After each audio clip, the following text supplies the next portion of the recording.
I'm here with my boy Joe Lacaden. Right. So we met a long time ago. Right. Like 2020, I want to say. 2020 Pandemic. But, yep. That's when we kind of like started talking. We started hanging, connecting. But I knew you from a long time before because you played at St. Louis. Yeah. So tell us a little bit about yourself, man. Oh man. Well,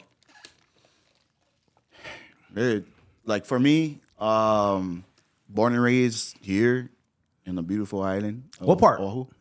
Oh man, gosh, I want to say like all over, but originally, Kailua for pretty much half of my life. Yeah. And then we moved to the homestead in Kapolei around like 2006. Oh, for real? Yeah. Also, when you was at St. Louis, you was already at Kapolei. You're half. Okay.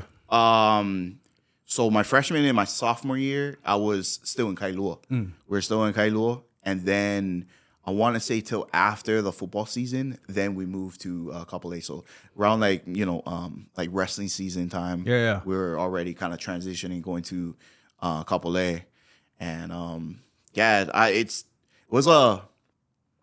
kind of tough because like for me, I was always moving around. Like, well, we weren't always moving around, but like I was born in Waimanalo, and then obviously I don't really remember, I was a baby, and then my parents ended up going to like Salt Lake area for a little bit. Wow. Yeah, it's different. Salt Lake. Yeah, I know. We went to Salt Lake, and then for as far as I can remember for the rest of my life, and I gotta say, probably one of the best memories of my life was all in Kailua. Yeah. So Kailua is always gonna be my home. I seen the changes though. That's for sure. Yeah. You like Kailua now? It's crowded. It's crowded. It's crowded. It's different. So like when I tell everybody, California. So like when I was growing up, close by like we call it Coconut Grove. So that's the kind of area where it's at. Close by where Kalaheo High School kind of is. So back then was like any other neighborhood that we grew up, right? Like kids would be outside all the time. Like I don't think you would ever see like a kid not be like in their house. Yeah. You know what I'm saying? So I'm a typical kid just growing up. Go beach. Beach was like a 10-minute walk. Oh yeah, that's crazy. So don't have to worry about riding bike or anything. I just grab my bodyboard, and go to the beach. And then if we're not doing that or doing any sports, especially through the summer, we're playing back then. I mean, you don't see it now, but street hockey. Oh, bro, it's real out there. Yeah, we played street hockey. Then we had, I think I got later until I was like maybe like 7 or 8. Was street football. Yeah. And it was 2-hand touch on the road. Yeah. Tackle on the grass. Yeah. And that's how we played it. That's how you guys rolled. Yeah, and then you get older, then start cruising. Yeah, then I got into boxing. So oh, sick. Yeah, but now like when I go to like Kailua, I rarely see any kids. It's different, bro. It's different, bro. I rarely see any kids. It's quiet. Bro, it's like don't bother me. The neighbors, everybody to themselves a little bit. Yeah, but when you get older, you start to appreciate the peaceful, quiet. Yeah. I mean, true. you kind of do. Like I mean, still growing up, local kid, you still like that. It's on here, but when you get older, you start to really enjoy a lot of peace. Yeah, a lot of peace and quiet. Yeah, so the neighborhood start to get a little loud. You're like, bro, I gotta get out of here. Yeah, but it was like, I mean, I don't know how it is now. It's on there. I mean, I tend to go there, like, we have friends from church that we're there pretty often, which is funny because we're going to pretty much be there tonight. Yeah. We have a family friend that flew down from Reno. Oh, sick. So, oh, nice. Yeah, we're going to hook up over there by, I guess they have an event over there. Yeah. Anchor Church tonight. Oh yeah, right over there. Yeah. So we're gonna be kind of just fellowshipping over. They get nice cameras over there at that church. Oh, do they? That's what I seen it. It looks nice. Nice campus too. Ah, nice. Right by the mountains. Yeah, that's what I heard. I haven't actually been inside yet, but it's mean, bro. It's pretty cherry. Is it? Yeah. Oh, I don't know if they're building a building, but it was like a massive tent back in the day. The last time I went. Oh, okay. But but I think they're building something out there. But Anchor Church is sick. Yeah. But bro, what was that like for you? Because for me, I grew up. I was born in Waianae. Yeah. Well, I got corrected the other day. Apparently, I'm from Miley, not Waianae, but to me, they're all the same. And then I moved out to Waipahu later. But so I basically, the way I look at it, I was raised in Waipahu. But I couldn't, when I started getting together with my wife back in the day, when we started dating and stuff, Right. she was always in Kailua. But bro, I'm from here, so That's right. couldn't stand it out there. I was like, bro, it's so weird out here. Yeah. But then for you guys, but I noticed too that people that live on the east side, when they move out to the west side, they're like, bro, I want to go back. Oh yeah. I mean, to this day, I mean, You got the money for go back? Everything's over $1 million. Hey, you know what? Never say never when you follow the Lord. You know what I'm saying? Yes, you sir. never say that, because I only say that because remember that when we first talked, you were telling me about the place that you guys have now. Yeah. Remember? That's true. Then during that time, you guys were living in town. We was living in Kapolei. We got like one of those affordable units or whatever. Gotcha. Okay. Yeah. Okay. Yeah, I remember you studying. And then you Made some moves. Yeah, made some moves. Then you heard that you prayed about it. Yeah. You and the wife. We did. Yeah. We did. We prayed. Got it. Yeah. Yeah. Yeah. So though now it's maybe not in the 700s, but my thinking I'm always saying is never say never. Yeah. You know what I'm saying? So I love it. yeah. So I mean anywhere really Yeah. here, because still renting. Me and Kiani, my girlfriend, still praying, hoping that there's an opportunity and a door. Yeah, So yeah. until then, it's like, gotta save up, Yeah. know your wants and needs. Yeah, that's true. And, every once in a while, like we always say, you have to go on a trip. Bro, you gotta get off the Have to. Yeah, I mean, saving Yeah. is always, good. priorities to get one place, but you gotta enjoy life. Yeah, Like, enjoy life. I always was told, and I was always told was that, when you're on this earth, contribute to society, work, and you work hard. Yeah. But at the same time, God didn't put you on this earth to just work. Yeah. You know what I mean? Not be lazy. Yeah, not be lazy. That's But a key. enjoy life, yeah. But enjoy a little bit of life. Exactly. Enjoy the fruit. What does it say in Ecclesiastes? It says that life is short, and God gave us this short time on this life, so enjoy it. Right? That's a part of eating and right. drinking. Is a part of like God's blessing to us, that we can enjoy this world, enjoy this right. life. Yeah, That's right. But don't be lazy. Absolutely. Yeah, Like, what they call it, slothness. Right? Yeah. Don't be a sloth. Like if you out here, you're like, bro, life not enjoyable. I can't afford anything, but you don't work. Right. Well, that's how life works. Exactly. And you know what? Like, I always give credits to my parents for, growing up, not to be instilled in that mentality. And like, as much as being like kids is, you want to go out and you want to play these play video games and all that kind of stuff. My parents taught me the value of hard work. Yeah. And my dad always says that nothing substitute hard work. Yeah. And there are some sacrifices that we had to make. It's on there. I mean, not super majorly, where you're like sheltered in a place and you're like, oh, that kid lives inside that house, like it was like, it started out small gradually. Like, oh, can I go? Is it okay if I can go and sleep over so-and-so's house this Sunday? Nah, we got to go pick up weeds, boy. Like, you know what I mean? Yeah, We got to get up in the morning, but we're going to do it early, because he was like, when we're living in Kailua had a whole bunch of leaves, and I think at the time it rained out there. That's why I said rain a lot. There's a whole bunch of there's grass. a lot of work to be done. So my dad was like, hey, we get this done early, then we can go on and play. You know what I mean? Like, and that was always my mentality too. It was like, hey, if things got to get done, do it early, and then you can go and enjoy. So that's how it was. You cut the grass, pick up the leaves, pull the weeds, old school mentality with your hands and screwdriver. Yeah. Build that callus. You know what I'm saying? So get out there, and then my dad would reward us all the time. He was like, "All right, yeah, shoot, we're done. Like let's Go go cruise. 7-Eleven. Yeah. We're gonna go 7-Eleven and get you Slurpees, and then let's go to the beach. Yeah. Let's enjoy it. So I was like, oh yeah. Yeah. So yeah, and, I'm always humbled and also very grateful for my parents to do that. You know what I mean? And you see that with all my siblings. You know what I mean? Yeah. So Yeah, I mean, how many siblings you had? I want to say, oh man, 10. For real? Yeah. Oh, dude, I thought. Yeah. I guess I only know. I guess I was thinking you only had 3. I didn't know that. No. Yeah. Wow. We have a whole tribe. Oh yeah. Yeah. Oh, bro, are you the oldest or? I am the second oldest. Okay. Yeah. So I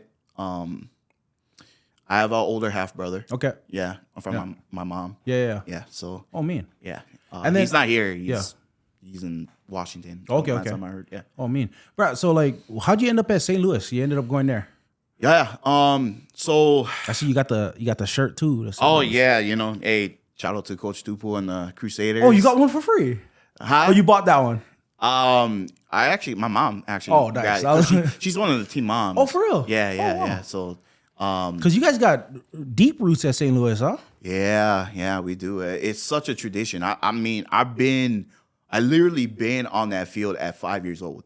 That's crazy. Like, I've seen the changes from that school. Like, I think it was just destined for me to be there. Yeah.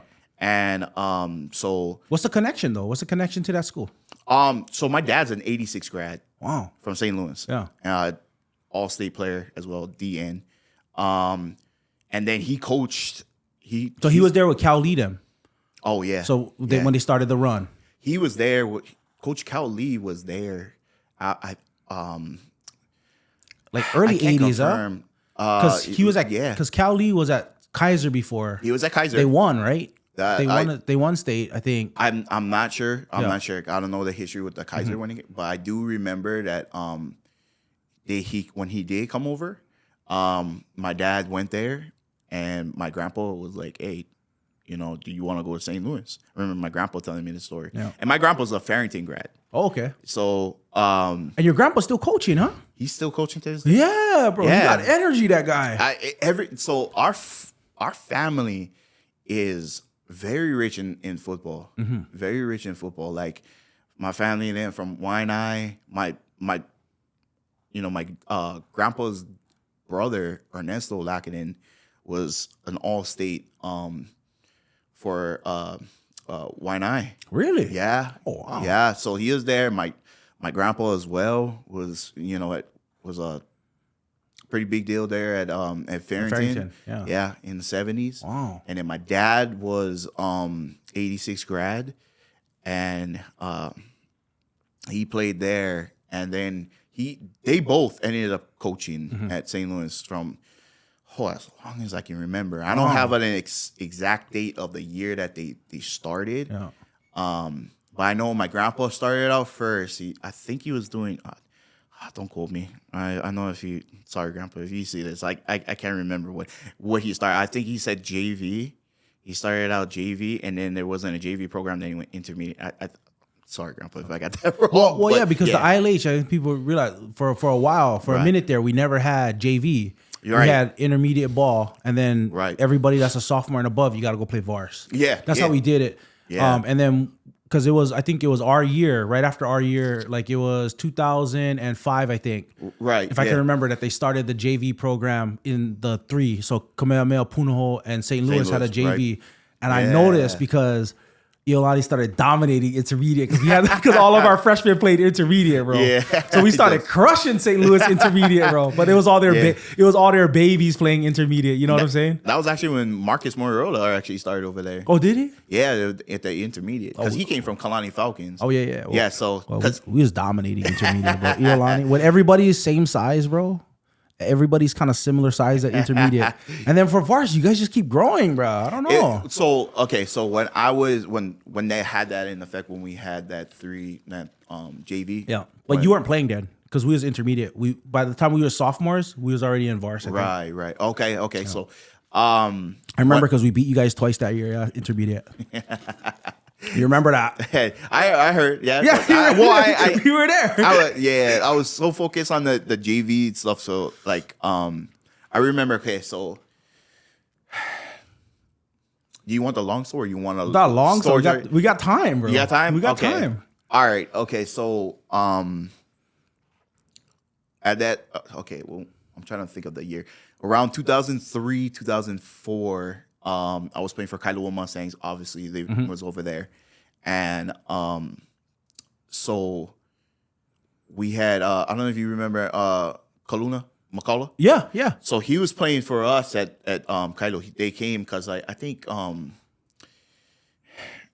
Windward Tigers, because at Kailua you had Windward Tigers. Yeah, Windward You had to Tigers. go Windward Tigers In the military league. Yeah, Oh, they was dominating. Yeah, so so it's either you went you played for Windward Tigers or you played for Kailua. Yeah. You know what I mean? I mean, it was one of the two. I played for both. Oh, you played for Windward Tigers? My first year I played for the Termites. It's on there. Oh, wow. My first, I didn't know like football at all. Yeah. I mean, playing catch and playing on the field and strapping it up, like Much different. Yeah. Oh, and So you was playing Lilono Briga was on your year too. we started together. Okay, yeah. Me, my good friend Lucas Gonzalez. Yeah, I know Lucas. Yeah, Lucas. He was bad. Yeah. And then he came over after Sonny because Uncle Kimo, rest in peace, Uncle. He actually was there for a long time. He was one of the long time head coaches at Windward. I didn't know that. And then I guess they came, did the switch. They came. So a lot of the kids, since at that time they never had the older league, so a lot of those kids all came to Kailua Mustangs, and it was, I gotta say, it was probably one of my favorite times playing football. Yeah. Good times. Just everybody. It was such a big community. Yeah. At that Pop Warner level, and a ton of support. Like being at Kailua District Park. Man, I'm not even kidding you. Like it used to be packed around the whole entire field. No, I believe it. I believe it. Yeah. So To me, it was better. I really like that. Like, so, after we left football, I mean, after we finished, go to college, Right. play a little bit. But after that, you kind of check out for a season. If you some people, they jump right in. But by the time I got back and my kids got age where they're playing football, it's all club now, pretty much. Right. But back in the day, it was like, you had the Waipahu team, and then they would go visit the Kailua team that day, so all the teams would play. But it was more of a community thing, Yeah. And so everybody in the community was kind of like, that's the football team. You didn't go look for a new team. You just played with the guys at the park that you play with, Right, exactly. Yeah. And to this day, it's like, you still have that, no matter where all of us all live, it's like you create that bond with each other. You know what I mean? There's something about like with football. Oh, yeah. Or in just sports in general. But football different because you're trying to kill each other.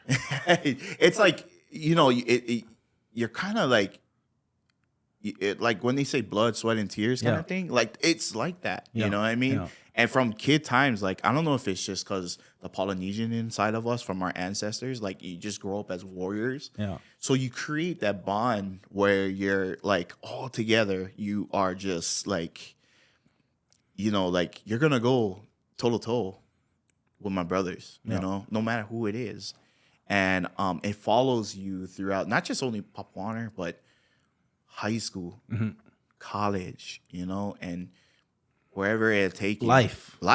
Yeah. And that's what my dad always says is it's a game of life, and that's what's so special about football because it'll teach you everything that you need to know about life. Yeah.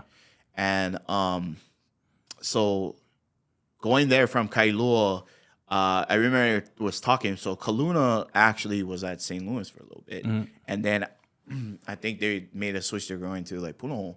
So I don't know the whole backstory, but I just remember my dad getting a call and was like, "Hey, we're gonna go check out Puno, because I'm already 8th grade at this time." Yeah.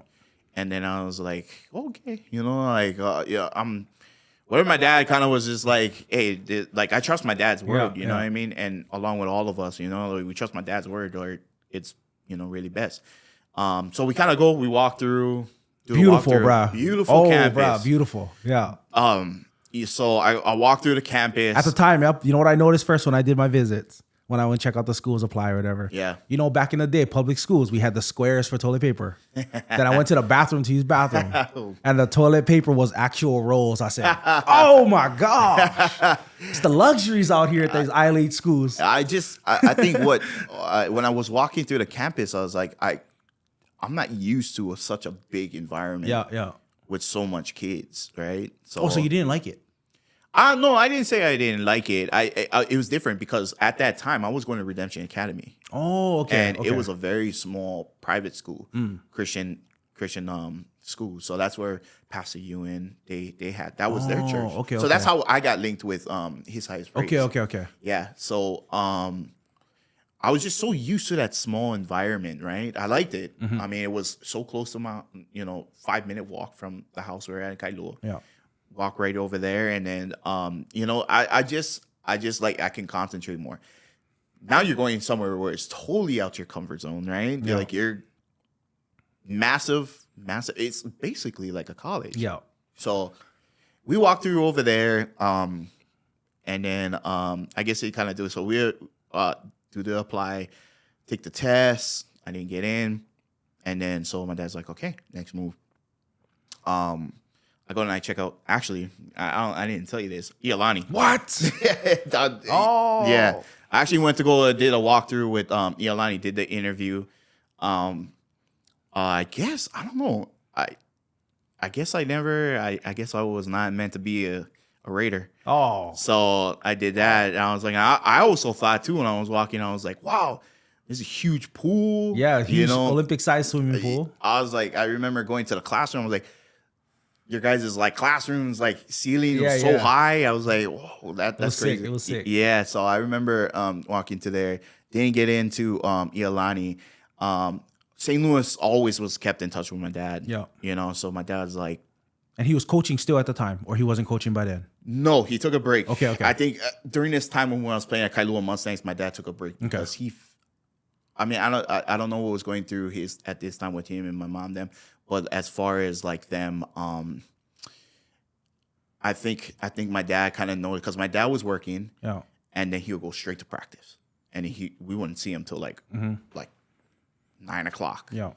So, I think at that time my dad kind of was like, I'm kind of missing out my boys, years playing football. Like I'm here at St. Louis a lot. Yeah. Like if I'm gonna go, I wanna like spend time. So he took a break and he ended up coaching at Kailua Mustangs. Yeah. And till this day, I'm sure it's kind of like almost the same, if anything, with him coaching at All Blacks Crusaders, where but he can say it's one of the best times that he had coaching at Kailua Mustangs. Like again, it was like we was a huge family, huge community. I mean, we moved together like that. So he coached. So yeah, we went to St. Louis, and my first initial thought it was all boys school. All boys school. As anybody else is going. Any young man. Right. So like we're like, oh man, all boys school. So you went 9th grade then? I went high school, yeah. Started at 9th, yeah. So did the interview. That's what, bro. So you went in. You had that was Tuia Sopo. Yep. Chase Alcott at the time. Chase Alcott. Alcott was there. Yep. You guys had and then Micah was there same year. Yeah. Mamiya was there. Yeah. And you guys old line. They all came up together. That was a good old line too, bro. Yeah, we had. You guys had Kaylee E. Brown on that line. You guys had Kaylee Brown was on there. Yeah. We had what was that?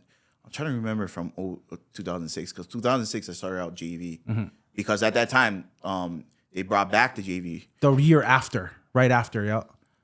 Your sophomore year is when they brought back the JV. No, my freshman year. Oh, really? Yeah. Oh, okay. Because my dad really liked was the fact was not only just with the school, so we did the tour with the school, and then Craig Stutzman actually started. It was coaching on there, and Craig, Coach Craig actually made contact with my dad about that, and just I guess in the sense of overall, we just knew that this was going to be the perfect fit. Yeah.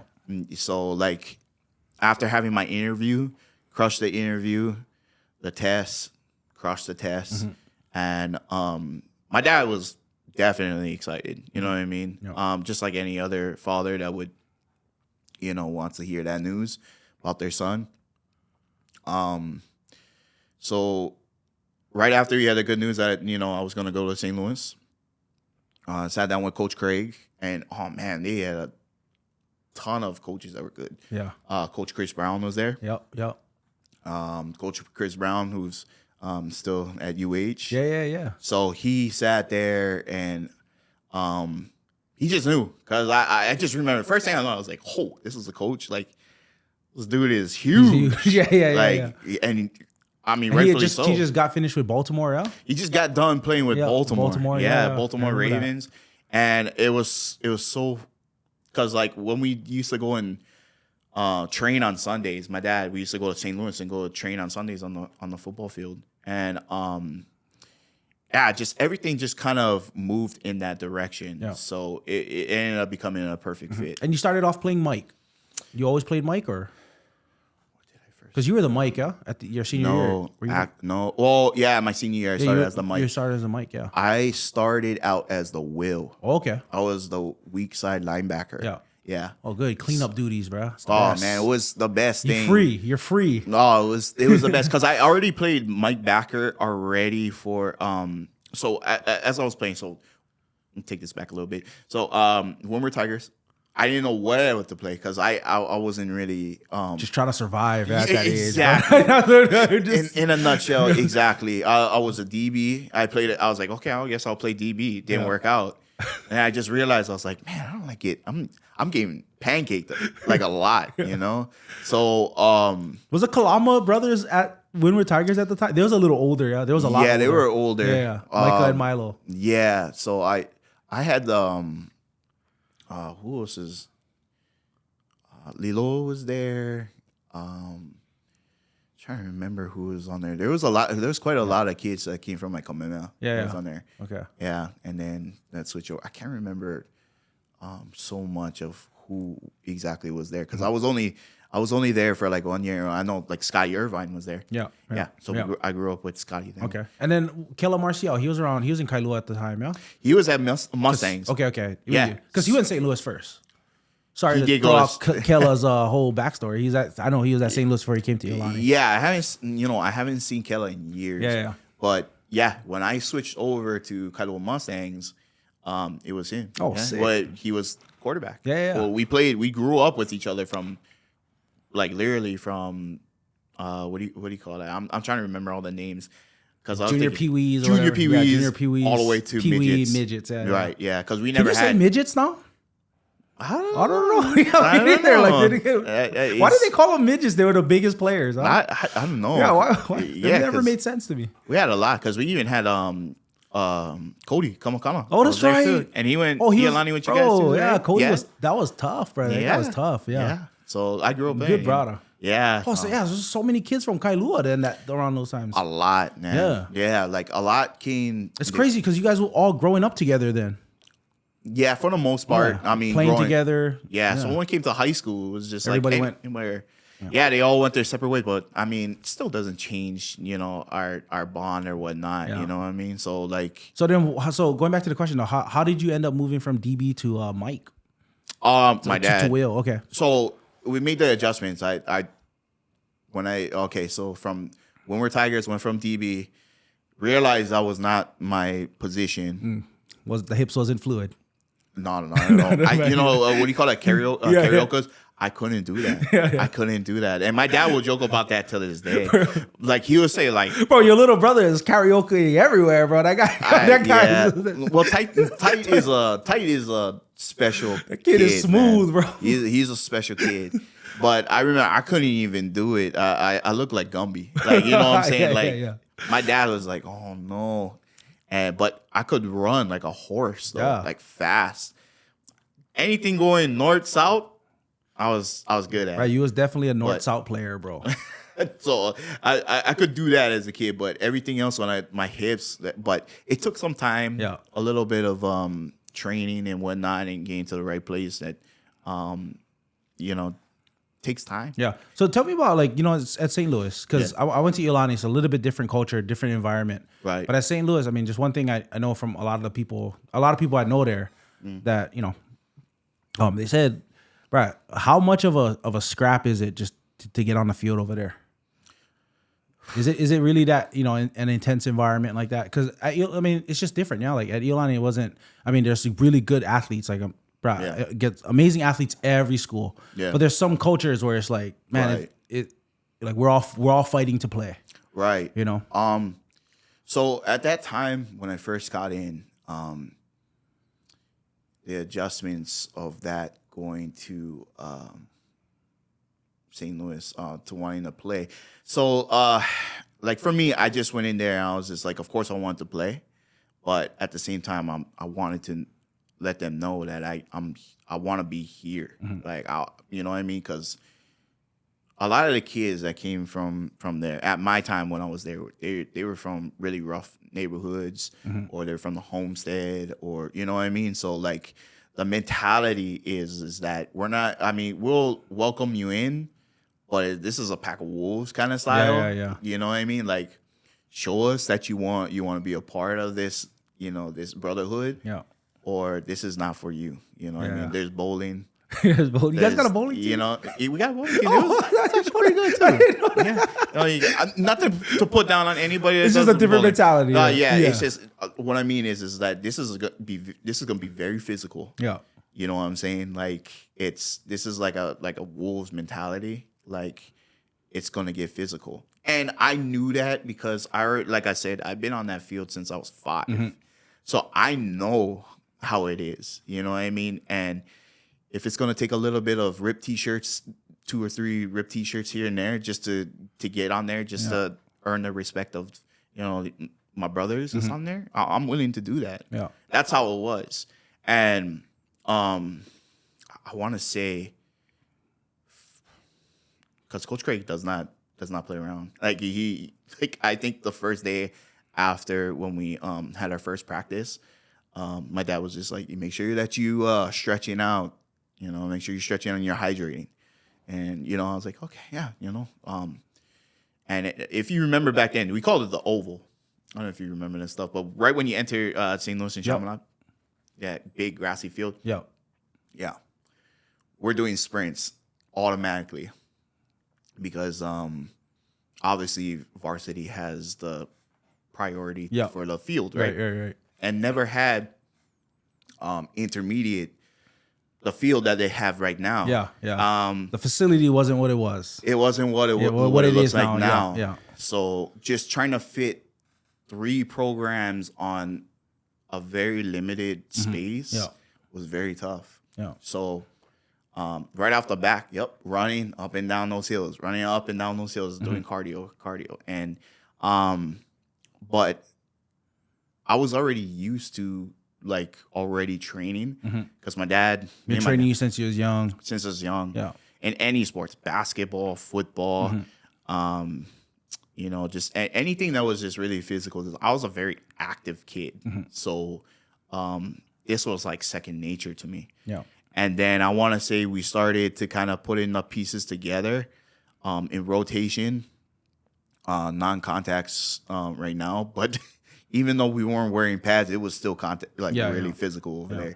So I think once, the boys really saw that, I can stand my ground and do my own, it got easier from there. Yeah. Sick. What? Because one of the things I noticed too about St. Louis, and I don't want to belabor the point, but really close alumni, man. Yeah. What makes that place special, bro? It's the brotherhood, man. I mean, because I don't know, bro. Like I cannot imagine going there, like personally. But everybody I know that goes there, bro, they are close. There's a connection, Yeah. I don't know. It's not something that you can just teach. You know what I mean? It's like, it's almost kind of like being, if you talk to somebody from the military, you know what I mean? Yeah. You understand. You understand what it. Yeah. You know what it takes to not just only athletic, to balance out, because most of a lot of alumni are very, they're very supportive for the athletics, right? So, and they will follow you. There are some to this day that I'll walk into Home Depot, and then like the real old timers, it was like, are you Joe Lacaden? And Sonny was like, oh yes sir, how you doing? Class of '69, and I was like, oh, pleasure to see you, your brothers, your family, your grandfather, all that. It's like, so these guys, like, it's a very highly like brotherhood. Yeah, like, you that's know what awesome. I'm saying? So it's a very highly supported brotherhood. So like being able to like graduate and come from there, and there are even some that haven't, that just attended and they haven't, they respect that and they still part of the brotherhood. Well, I in my eyes, you know what I mean? Because but see, there you go, bowling team, bro. You still part of the brotherhood. yeah, it doesn't matter what sport that you're at. It's doesn't on matter. I heard a quote that was I think, who did I hear? I think I heard it from my brother actually, Titan. He was just saying that there is not just one individual when it comes to the brotherhood. It's a unity. Yeah. And I coming that from my brother and it was on there, I was like, oh man, that inspired me. Because I didn't even really think. You just think that when you just go day to day and you go to, school, that you're not thinking of the outcome after. So it doesn't matter if you're playing bowling or archery or football. It doesn't matter, man. Like, you're part of the brotherhood. You're there for life. You know what I'm saying? So yeah, it's something really, really special.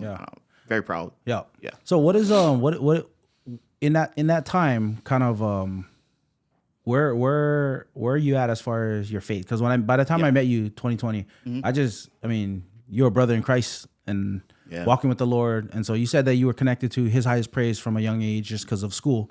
Yeah. When was it at St. Louis? You were walking with the Lord. Like, what was it like growing up for your faith? Okay. So again, long story. Or you like the shorter version? We got time. Okay. And we'll come back to about how I got to Mike Backer and stuff. I kind of strung that along. Oh yeah, I was gonna say. Yeah. By the way, hey, you can still look it up. You can still look up Joe Lacaden highlights on YouTube actually, and find them, bro. You was a hammer, bro.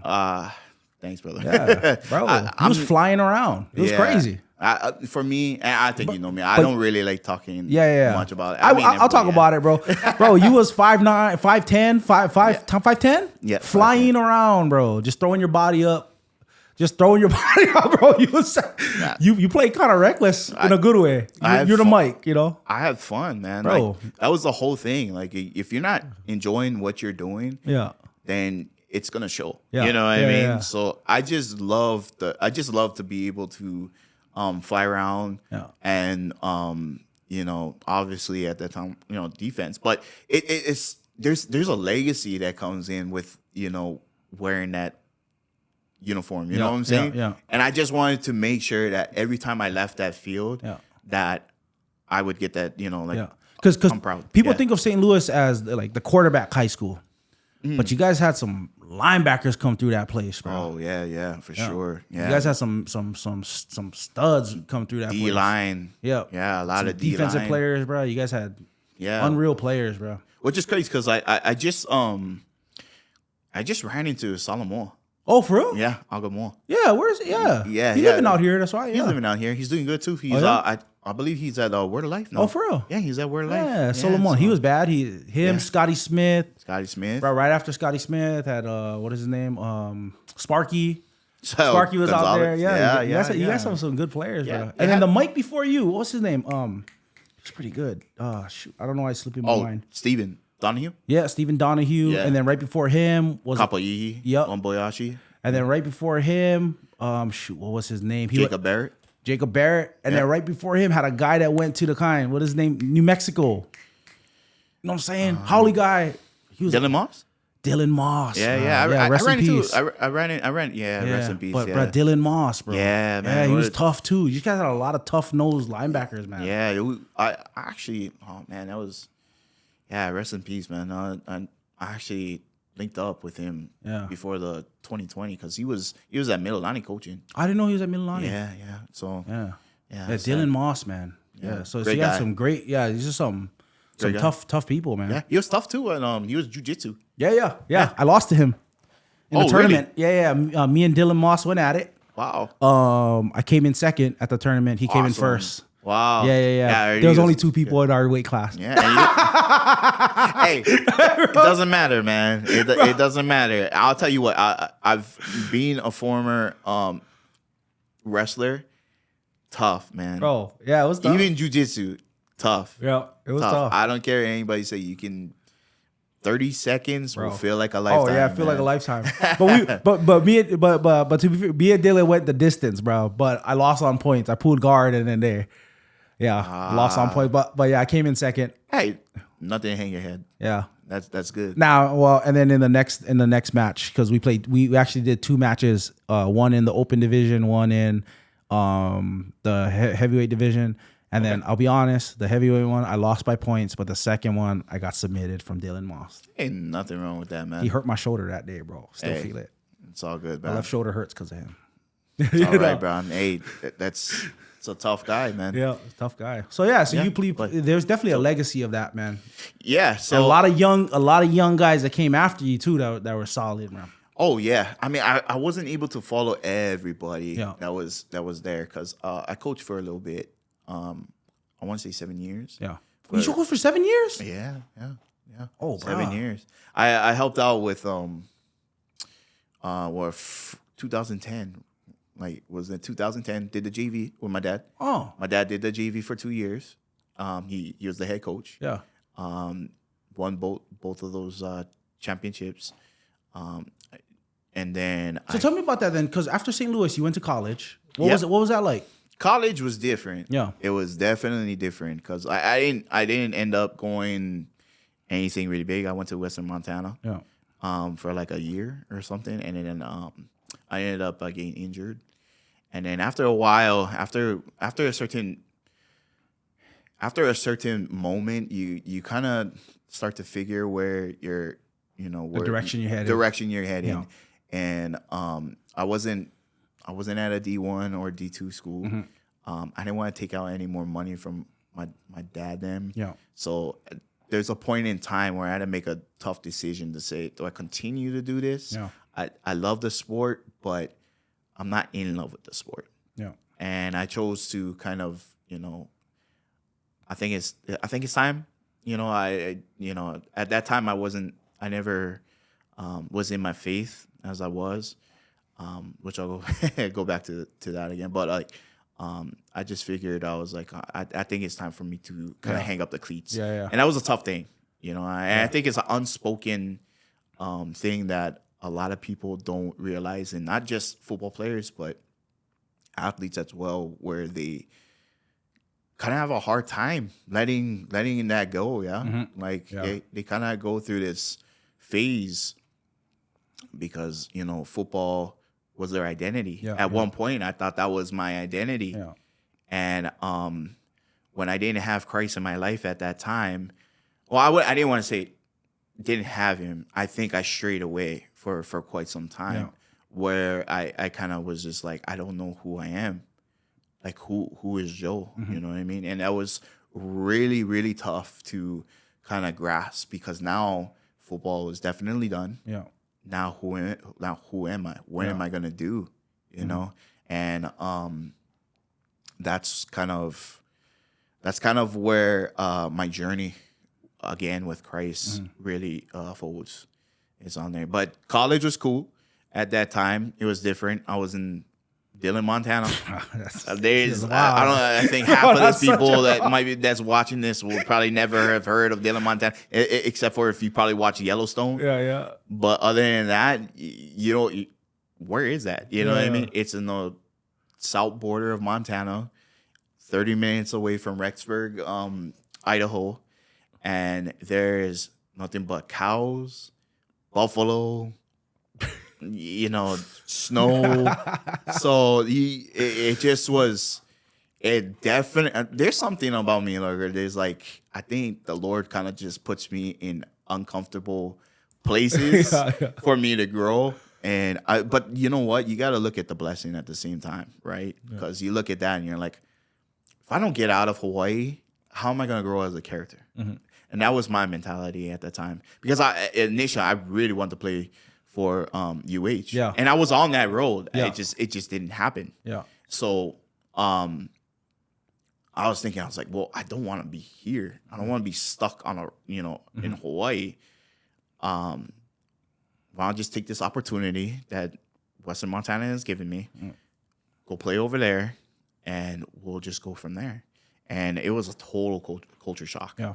Total culture shock. But you had Choka. I know Western Montana at the time. You guys had Choka Hawaii boys out there. A lot. Yeah. And shout out to my really good friend, Viliami Haonga. He is a 07 grad from Lelehua. Okay. Yeah.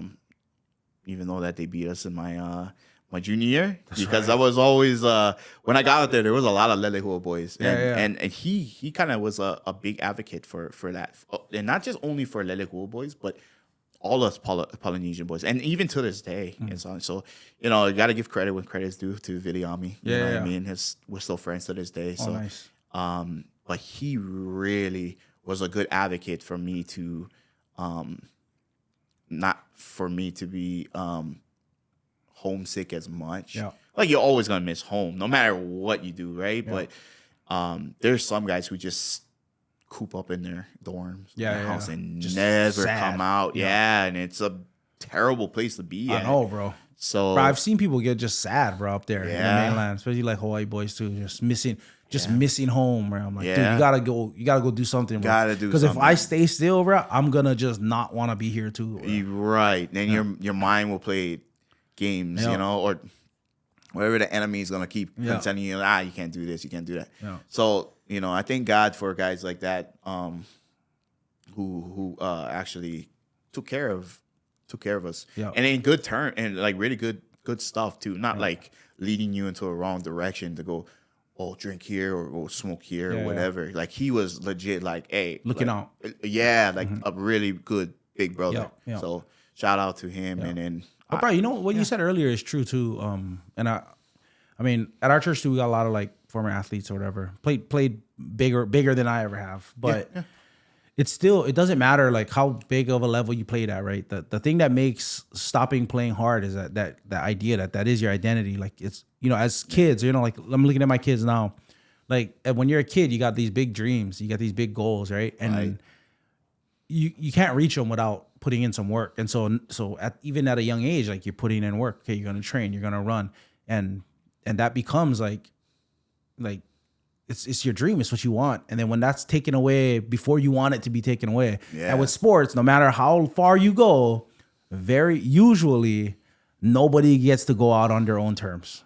It's just most of the time you just go out much earlier than you thought, much earlier than you expected, right? Yeah. And the difference with sports as opposed to everything else is the idea is because it's based on your play, because it's a meritocracy, right? It's what have you done for me lately?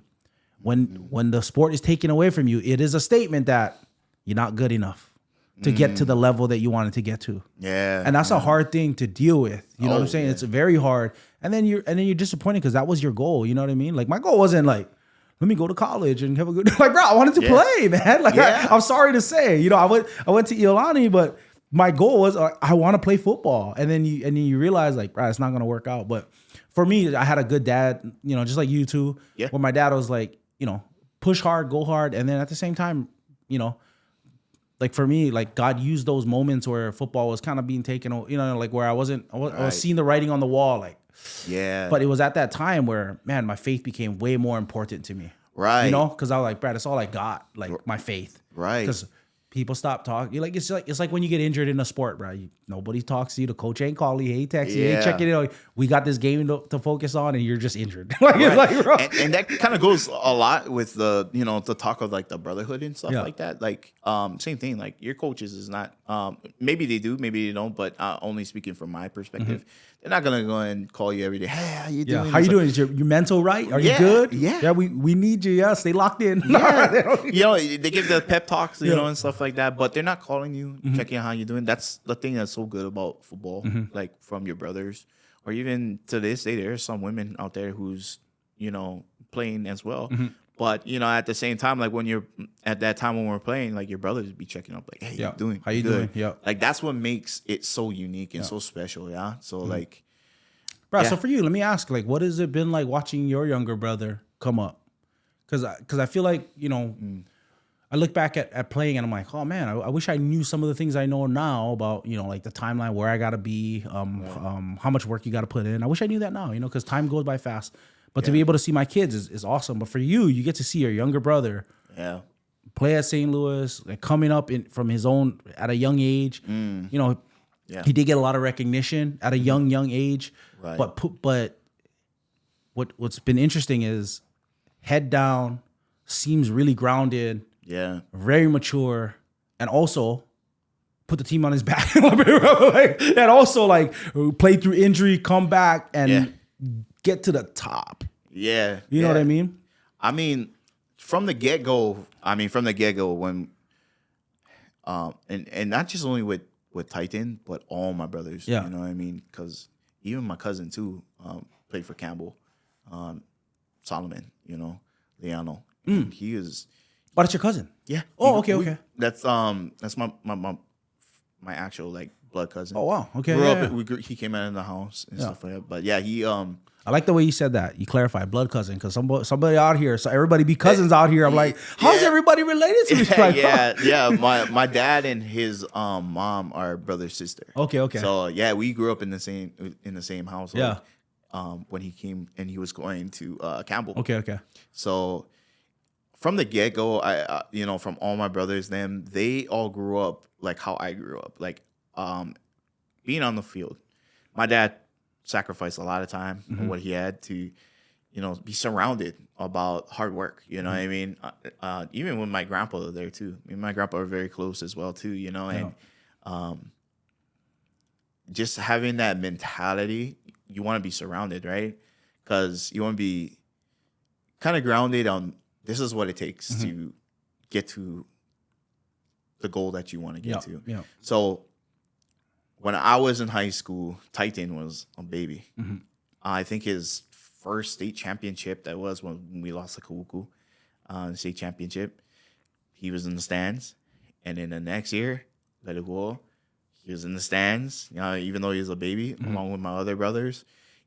So they have experienced what it is to get to that ultimate goal. I mean, I may not have won those two championships, and then I lost the ILA championship when Manti then we're at Punahou, because we're both the same year, age. yeah. Same year. They were able to experience that whole, experience, from sacrifices from preseason to, where you're at, to where you get to it now. And because even my brother Jake too. My brother Jake I could talk about all my brothers, and they are special in, their unique ways. Yeah. So, Jake when he played, he was a 14, not 14, but class of 14. Yeah. He had the same mentality. He had that, work hard ethic. Yeah. So with him, my brother Jordan as well too. He played at Couple A for a little bit, but then he wanted to kind of play basketball. Basketball was more of his passion. Okay. Yeah. Tariq was football all the way at Couple A as well too. Had that same mentality as well. And I see, like, even when my cousin Sam, he's like a little bro to me. Yeah. He kind of had that distilled, but they were surrounded. And then you see, Titan being the youngest, he sees all of this. Cousins, brothers, all call each other brothers. Yeah. Just, okay, well, it's my turn. I think that's just what it was about for him. But you kind of just know when you look, like when he first started playing flag, or call it pylon. Yeah. Without the flag, now it's pylon, right? Yeah. When he started doing pylon, I was like, this kid is doing spin moves. Yeah. He's doing stuff that I'm like, I wasn't doing at all. Yeah. And then you kind of just know. And then from when he was like really, really young, he's starting to talk about, like, maybe kidding, like he's talking about, like, he understands cover 1, cover 3, mixed hybrid. And then he's like a young kid. Yeah. So you kind of know, like, oh, all right, like let's see how this goes. And he just puts in all the work in that. Yeah. You know, and what I said in the beginning, you love the sport, it's going to show on the field. Yeah. And he really loves the sport. Yeah. So, Yeah, you can tell. Yeah. I mean, one of the things too is like he's been.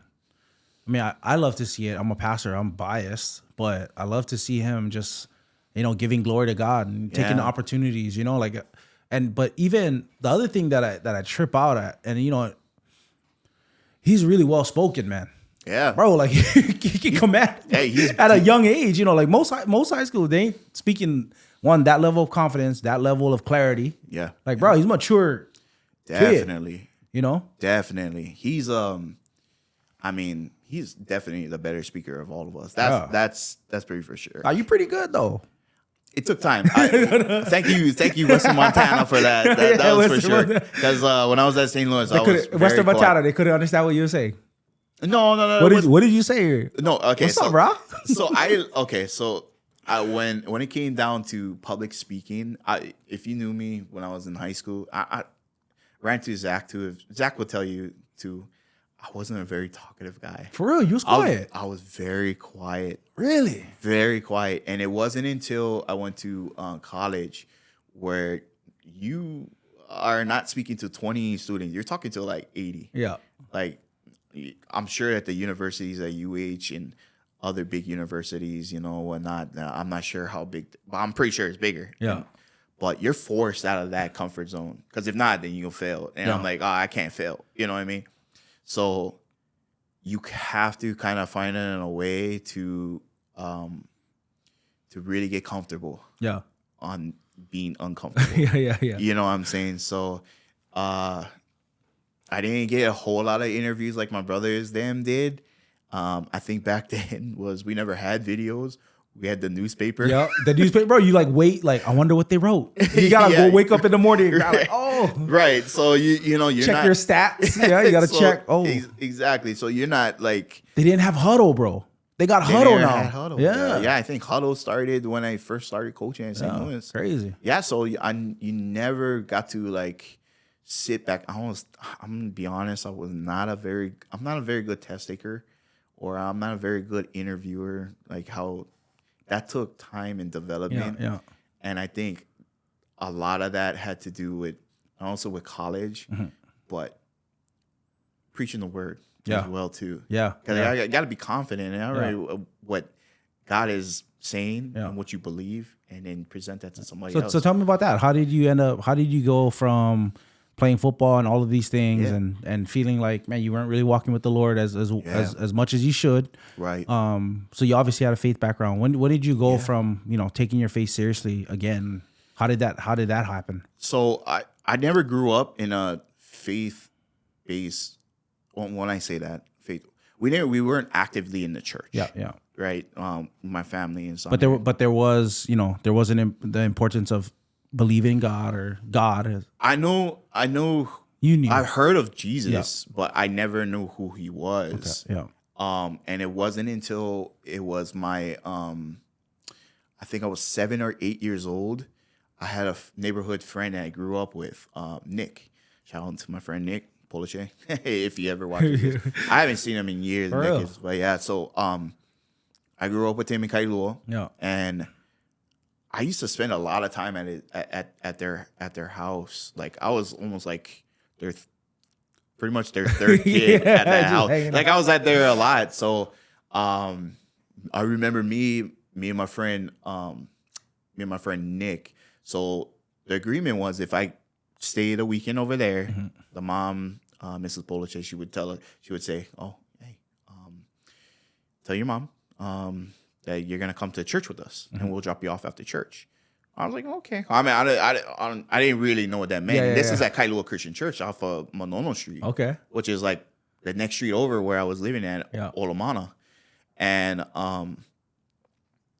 I just remember at that time just coming to the children's church, and I totally not knowing, like, I'm not used to this, right? So everybody, that's when they're talking about like VeggieTales. We're watching VeggieTales. Yeah, so I never watched VeggieTales, bro. I don't know anything about it. But I heard, yeah. Grew up on that VeggieTales, And I just remember us talking about a man named Jesus.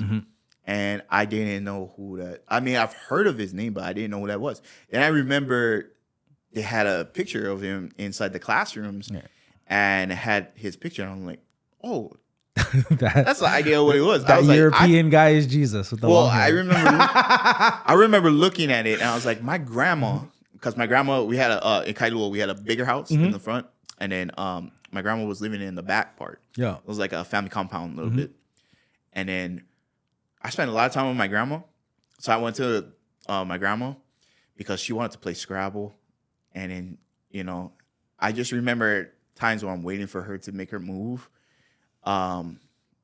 She had the frame of Jesus. I just thought that at that time, I thought it was just a random picture that you get from like Walmart. You know what I'm saying? Like, she just loved the frame and she just puts it there on her shelf. I didn't know who that was in the beginning until I saw it. So I was like, So now 8 years now, I'm constantly going. And then my friend Nick, they ended up moving to the other side of Kailua, to the point where I'm not sleeping over anymore. Yeah. So, but I still want to go to church. Wow. Yeah. At 8 years old. Yeah. So, and this is real, because even my dad and my mom, then they could vouch for this on there. I ended up walking to church on my own at 8 by myself. Bruh. My family stayed home. I come back. I have pamphlets of like what we did. Stickers, everything. I walked to church on my own, next street over, and I walked back. And then after a while, I don't know if it was, I just stopped going because I remember like they stopped having like a children's church. So everybody started moving, like all the kids started going with their parents to the congregation, the main congregation. And you would have like a tag, and my tag wasn't there. So in my mind, I was thinking I wasn't welcome. You wasn't welcome. Yeah. So I just stopped going. Oh wow. Yeah, I stopped going until I went to Redemption, because I went to Redemption, and then that's how I got introduced to my pastors. And so then shout out to my pastors, Pastor Rachel and Pastor Jared Nehe. Also from back then. From back then. Wow. Because at first because my mom then I remember my dad then was telling me like, they didn't want to send me KIS anymore because I was slipping. I was not doing my homework and kind of hanging around with, guys who were just, going to bring it down, like not do work. They'd rather just go beach and do nothing, get into fights. So they started seeing that. And then I was like, nah, that's not who you are. You're going to go to, a Christian church. Yeah. So at first I was supposed to go with Lucas, them at St. Anthony's. St. Anthony's, yeah. At St. Anthony's. But then Cody was there too, yeah. Cody was there. So Kekai DeMello was there. Yeah, that's right. Yep. Oh wow, I didn't remember that. Yeah, so I was like, I remember my dad was telling me, "Oh, they're saying that it's full. They're not accepting any more applicants." So my dad's like, "Oh man, where are we gonna go?" So we just so happened to I remember being in the car with my parents, and then they looked to the left. They're like, "Oh, it's a Christian school over here, Redemption, right off of Kainaloo Drive." We go right in over there. First thing I do, I meet with Pastor Jared, and so I shake his hand, and then I meet with Pastor Ewan, Dr. Adrian Ewan, and at first I was like, in my head I was like, I didn't know they're gonna laugh about this, but it looked like a house, like it literally upstairs downstairs, like I was just like, because it had. If you looked at it, and it's still there to this day, but it's not Redemption anymore. Yeah. But you look to the right side of that compound, and it's like they all look like houses on the right. That's where they had all the lower schooling. Yeah. And then on the high school, middle school, is on the left was like upstairs, downstairs. They all fit in one section. It's on there. So I was like, oh, this looks like a house. So I'm like, am I getting punished? You know what I'm saying? So, but it worked out. They went over there, and I'm till this day I have one of the closest friends that I have. Met even some of my blood cousins that I didn't know they were my cousins at the time. Went there, like lifetime friends from that place. So I think God knew that's where I needed to be placed. Because without that school, I would not know where I would be grounded. And that's how I got introduced to His Highest Praise. Because at that time, Pastor Rachel and Pastor Jared, they were the youth pastors. So they invited me, and they treated me like one of their own as well too. That's how like Ailao. Yeah, that's how I met Ailao. Oh, because you guys all met around that time. So back in the day, then. Back in the day. So what was it like at St. Louis then? Where you said you kind of straight away right after you went there? I did. And then when did you come back? When did you start walking with the Lord again?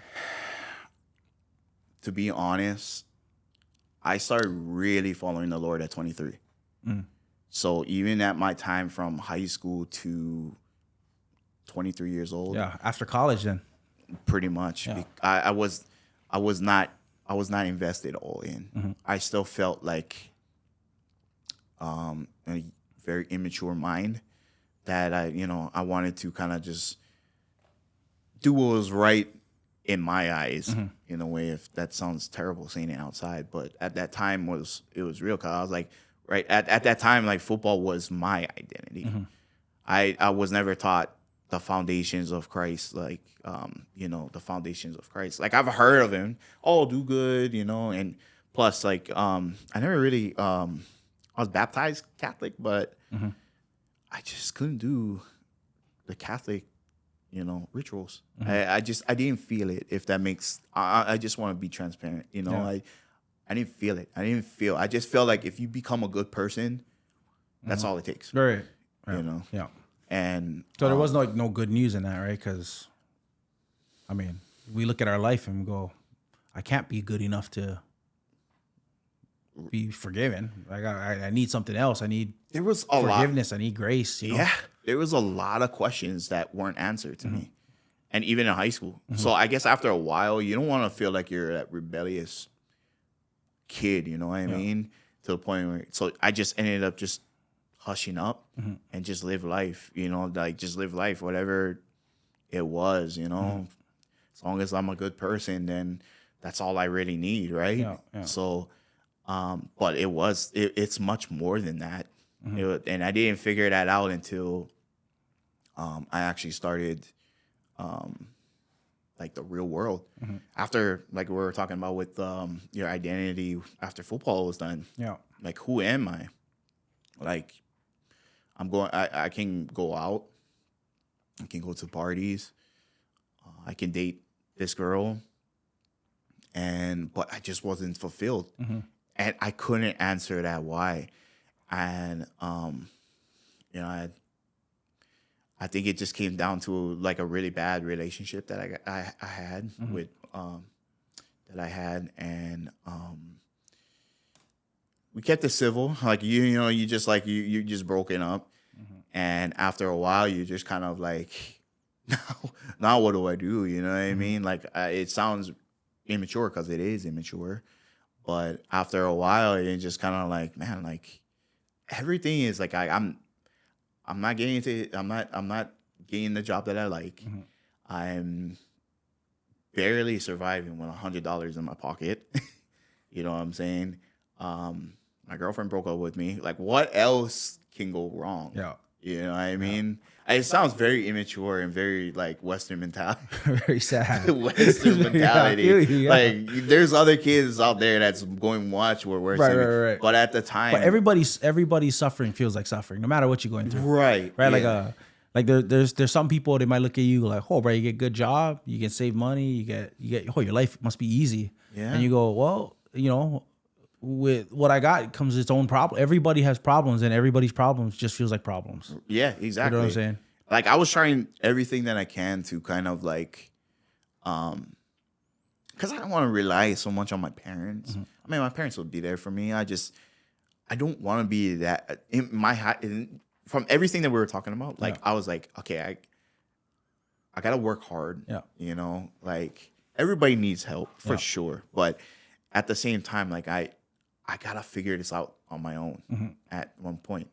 And then I think a lot where it came through was I had this still had my first car. It was a QX4, kind of that Pathfinder kind of look. Yep. She ran like a beauty. But there was one time I remember where that whole week was going down, and I was a rocker. Like my mentality was like I was this rocker. Went to this phase from hip hop to this rocker mentality where I was going, there was like metal fests and stuff like that. And a lot of people don't really know that from me. Yeah. But I know we've talked about that. And just I loved music so much. It's on here. But my thing is that the only way I could get by was be the designated driver. Mm-hmm.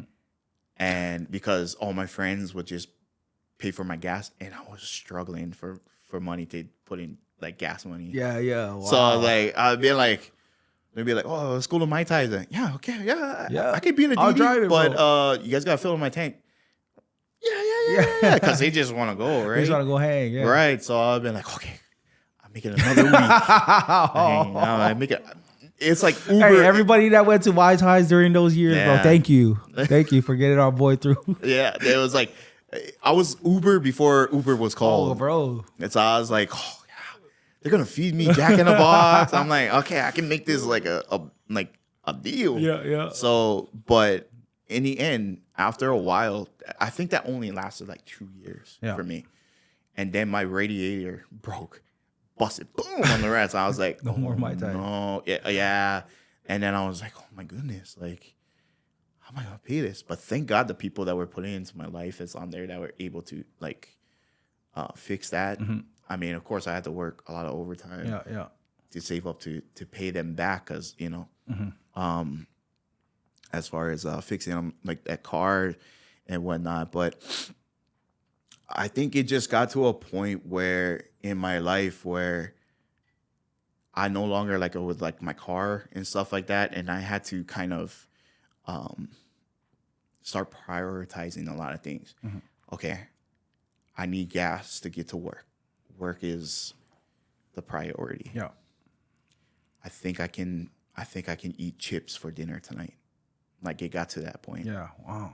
Like I had to make those very cognitive decisions, and I was just like, I don't get it. Like, bro, you're living out the Cat Williams skit, bro, where you gotta make life decisions at the gas pump. Like, I don't need dinner tonight, bro. Like it's like gas. That's real stuff. Yeah, that's though. crazy. Yeah, that's true. It's real stuff where it was just like, and I'm not gonna lie, I would cry. Like at the time, I would cry, and like usually I'm not really a crier. Yeah. But like, there are decisions to the point where, and I'm like, I think after a while, I was just like, because I never really got taught like who God and what He can do for me and what Jesus did for me. Yeah. And it didn't really set to it. You know what I mean? I just went one ear out the other. Mm-hmm. No matter how long I was at that, at His highest praise. Mm-hmm. It's more of that thing. I think He met me at the middle. Yeah. And it was just like He throwing me in a life vest, but I'm still continuing to want to drown because I want to do things my way. Your way, yeah. So I remember at 23, I was like, I had a really bad day at work. And then. And were you in your current job or no? No. Okay. I was at Home Depot. Okay. Yeah, I was at Home Depot. And then I just had a really bad day. And then my tire blew out on the same day. And I was just like, it's one of those roller coaster events that like, okay, this is going good. And then, but it just came crashing down. Bruh. And then I just was like, I just remember at times where I was just like, at that moment, I was, somebody was like, don't worry, God, we're going to pray about it. And I just remember, I don't want prayer. I need a new tire. You know what I'm saying? Like, I was like, I don't want to hear this. Prayer is not going to give me a new tire. Well, and that was just immature thinking, right? So I had my spare, and then I just remember it got a little bit more worse and worse after a while. And then I just remember breaking down and said, okay, if you are who you say you are, okay, I said, I will do what you say if you say who you are. And I felt in that moment where, like, in my spirit, that I felt like Jesus was like, that's exactly where I need you to be. Mm-hmm. You know what I mean? Like, I'm not doing this to suffer for you to be this way. I was like, I've been opening my hands to you for how long? Mm. Now you're finally grabbing my hand. You know what I mean? And there was so much things, anger that I had inside of me from past relationships, from friendships to relationships, that a lot of betrayal, a lot of things that I was taking out on. And I was, all of that at one point in due time, not all in one night, it just gradually became teaching me forgiveness. Yeah. Because that was the main thing that was holding me back. And I remember just being at peace, like really just being at peace at that moment. And things weren't changing. You still never had a donut. Yeah, you still never have tire. I still had a donut. The church still praying for your tire.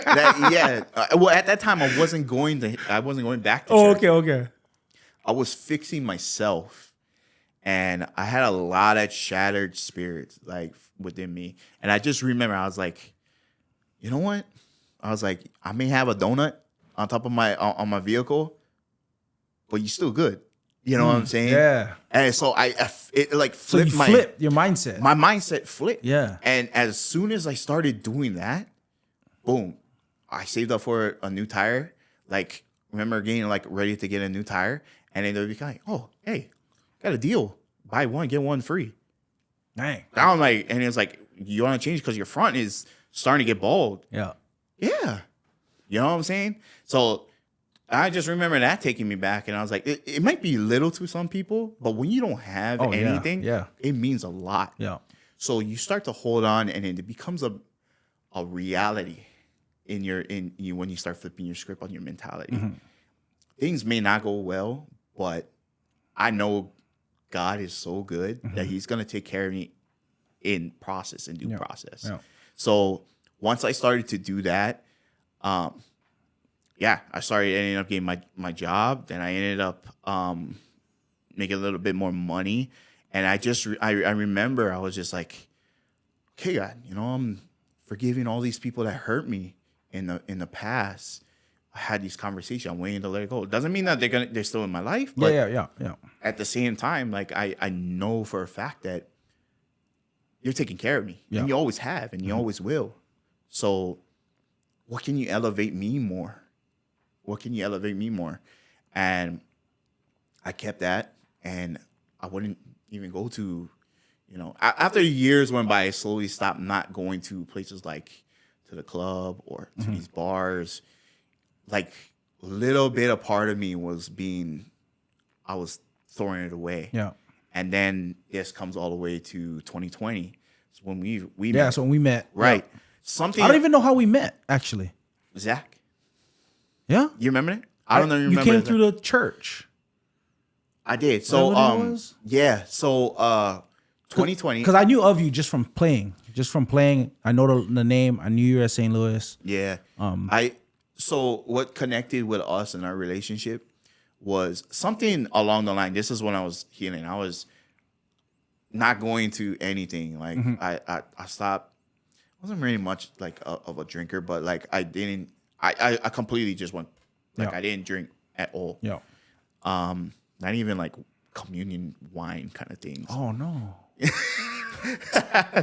I mean, for communion's sake, for sure. Yeah. But I meant like, some people are like, oh, it's communion. Yeah. Like, oh, it's communion. I'm like, no, you're not. You're just doing it to get drunk. You know what I mean? Yeah. But like, for that purpose, it's on here. I exit a lot of things out into my life that were part of the world. Yeah. And then something along the line, because me and Zach, we had different periods in high school at St. Louis. Yeah. But we never really like hung out at St. Louis because we had different periods. But I just remember when we did, because Zach was playing. He was a baseball player and he played football. Yeah. And I just remember. By the way, how rude of Marcus Mariota to come alongside when my boy Zach is trying to play quarterback. That's so rude of him. It is tough. Come on, Marcus. Hey man, there's a lot of all of them. They just quarterbacks were stacked. Because you had Jeremy Higgins out there. I know Jeremy There was Higgins. a lot of coming. I mean, there was a lot of shoes to fill. I mean, definitely coming from there. You had Cameron Higgins, and you had Jeremiah Masoli. Bro, so I remember when I don't know if it was Cameron, they were blowing us out. I think it was it was somebody else was blowing us out, and then the backup quarterback comes in. I'm like, oh, it's the backup, and it was Jeremiah. I was like, oh my gosh, who is this guy, bro? Jeremiah, Jeremiah actually came late. I remember he came the second half. Yeah. I didn't know the whole backstory. I know something to do that he had like a late registration. Yeah. So you came in, and so you and Zach you guys would see each other. We would see each other. And it was good. We were always good, and he was always involved in the ministry. Mm-hmm. So I just was like, because I wasn't involved. Yeah, he's a pastor's son and everything. Yeah. Yep. So like I remember like I wasn't at his highest praise at the moment because of the COVID. So something along the line was just telling, hey, reach out to Zach. Because when I had Instagram, I don't have it anymore. But I remember I had him, and I was like, I just hit him up, DM him. I was like, hey, what's up, brother Zach? How you doing? And we linked up, and we got to catch up. I really wanted to catch up with him because I wanted to surround myself with people who were faith believers. Yeah. And I not playing this lukewarm game anymore. I didn't want to do that. Yeah. And so I know Zach was like, yeah, let's do that. And I know he was working out at your house a lot. Yeah. So I remember him telling me, he was like, yeah, come on, my boy Christian's house is in Cunha. And I remember I was like, oh, nah, we can fellowship out there. Because it's just me. I don't like to I don't want to feel like I just can come in and feel like just at home. Like comfortable. Yeah. And that's a local thing. That's a local thing, yeah. So he's like, no. Christian said it's cool. Yeah. Come by. Yeah. And then that's how we That's right. Okay, yeah. I remember that. Yeah. But love Zach, man. And it's cool because when I met you, like I said, I only knew you from St. Louis and playing football and your family. Like I knew Jake. He was there, I think, at St. Louis, so my wife's cousin was there. By that time already, your younger brother was already getting everybody knew the name, the you guys' name. Yeah, with football in St. Louis, and so meeting you, I was tripping out. It's always I was like, oh, Brad, that guy's a Christian. Joe's a Christian, and just I guess we met, and you were already on fire for the Lord, following him. You were doing Bible studies in your IG and stuff like that, and so it was crazy to meet because I always get excited when I see other believers or I know people that I knew them I knew them kind of sort of back in the day, and now they love Jesus. It's like, oh, Brad, it's so sick. Because my story is similar in the sense that, like, I grew up around the faith, and then you wander away for a little bit, or you just like living in the world, or you're not prioritized. I think that's the big thing because I don't think I stopped believing in God ever, but I just wasn't prioritizing the Lord. I was prioritizing everything else, and then God brings you back, and you realize, Brad, this is the most important thing. Right. And then meeting people that are like that, like meeting you, and that was an encouragement. And then I didn't know a lot of brothers like that, Yeah. And you know what? Like, during that time, when I was on fire, I just like for me, I felt like he has done more than enough for me, and I wanted other brothers and sisters to experience the same thing, what I'm feeling. Yeah. Because it wasn't like I grew up, like we lived, like how you were saying, like you grew up, pastor, like a pastor's kid, and then you're a pastor. God calls everybody in a different assignment. And I just wanted them to feel the joy that I was feeling when I was speaking about God, talking about the Bible, doing good for other people and whatnot. And I just remember, like, after I felt like God was putting me together, that I think it was time for me to go and reach out to like my other brothers and sisters who were having a hard time with their identity after they stopped with their sports, because there's some stories that I've heard where they got injured, tore their ACL, both knees, got addicted to painkillers because they know they're not going to play. There's some stories I even heard that I've talked to when I'm talking about in their testimonies as well too. Broke their hand, couldn't play, got addicted, ended up having suicidal thoughts. And I wanted to intervene that for them. And I just wanted to know that there's this route that you can have to feel whole again. Because even though that like our identity is through Christ and Christ only, I just wanted them to remind themselves of that. So I would go out and I would, the thing that was good about with Instagram was I would make the videos. It wasn't like really like, I'm not Mr. Charismatic or anything like that, but to see a change and to see what I'm doing with the Lord actually helped them message me and be like, this is good, bro. Like, I needed this. So it gave that open door for me. It was like, hey, let's go have lunch. I'm not going to go sit out there and throw everything all at you, but just little seeds here and there. Talk about your life.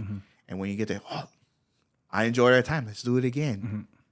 Again. And I throw it and I keep throwing it. Next thing you know, I'm seeing them ushering or they're greeting at different churches, which is awesome. Wow, man. that's crazy. I love that. And it from as much as like, are you saying it excites you? It excites me as well to see this, because I'm not here to, whatever God calls them to do is calls them to do. And then there's some that get on a high level and then they fall back again. I just continue to pray that they're able. I just leave that open door for them again. Like, hey, look, hey, come back again. You know what I mean? Like, would love to do that. It's fishing, you know? It's like fishing. Like, hey. You know what's crazy too? I don't know if like I remember. So when we were talking, we were working out 2020. Your I don't think your brother was in high school yet, or he was just about to go high school. Titan. Okay. But I remember I remember you just because me asking like, hey bro, it's, your brother, like, because I've been hearing a lot about him, you know, even from young kid time. Yeah. And I remember you saying like, I just want him to, what I want for him is to like have his identity in God and to know football. Absolutely. Like he work hard, play hard, but football is not who he is, you know, like it's, absolutely. And I remember you saying that about him. He was young at the time. And now to see it kind of come to fruition in the sense of like, hey bro, like I this is what you talked about, you know, like hearing his interviews this year. I'm like, this is, you know, you were praying. I remember back then. Yeah. Like I just don't. I know that there's a lot of voices. I know like there's a lot of expectation, but I want him to know like God got him. I want to know that, you know, that this football is great. Right. Go hard. Go all you can do. Like go as far as you can, but it's not your identity. It's not who you are. Absolutely. Yeah. And you know what? In that whole, I knew there was going to be a change in direction with the whole football team at St. Louis, because my dad sent this video to our family chat. And they were like, I want to say it's mid-season or so. I could be wrong. But mid-season or so, like, you know, like some teams, they'll play the, you know, music on the field. There was no worldly music. It was all Christian-based music. Like Coach Tupu, I haven't spoke to him directly about it. It's on here because he has his own walk. He has his own walk in his journey that he's, you know, that it's good to see, you know. He based a lot of that. He was just like, hey, everything we're doing is with God. Even the change of music. And my dad's filming like the warm-ups, and you can hear the goodness of God. Song Goodness of God. Wow. And these teenage boys are practicing, and I'm hard, like not sitting down meditating, practicing, full blown catching balls, going out defense, doing their things to worship music. And by the way, I do want to shout out the Alu Alu family, man. Love that family, bro. Great family, just great people. And so our kids got to play together with some of the Alu Alu kids. Awesome. And like, bro, they're one of the things we was very convicted by was on Sundays they got, I guess, Coach Tupu's brother is a pastor. Yeah. And another St. Louis legend, Tyson. But Shout out bro, Tyson. what was amazing was, dude, we'd have games on Sunday. We have church. Both our families have church, but they have church before and after. And we'd get to games, and sometimes there would be games that are like at 10. Say it's a playoff game. Okay. The Alu family, they come, they all of them serving, playing the game, then rush over to church. But there was a time when, oh snap, we need to win this game. We can go playoffs, whatever. And the kids are just young. Yeah. And they're like, oh yeah, we'll just forfeit. We won't be able to make it because church. Wow. Yeah. And just stood their ground. Yeah. Like, not in a bad way, not in a rude way. Right. But just say like it's because we worship God and prioritize it. Yeah. And bro, that meant so much to me, to my family, to see that. And it doesn't always have to happen that way. Like everybody has their own walk, and so there's some Christians. I'm like, hey man, like if they'll play, but and it's fine too. But just to see like their reasoning they gave was we just want to prioritize the Lord.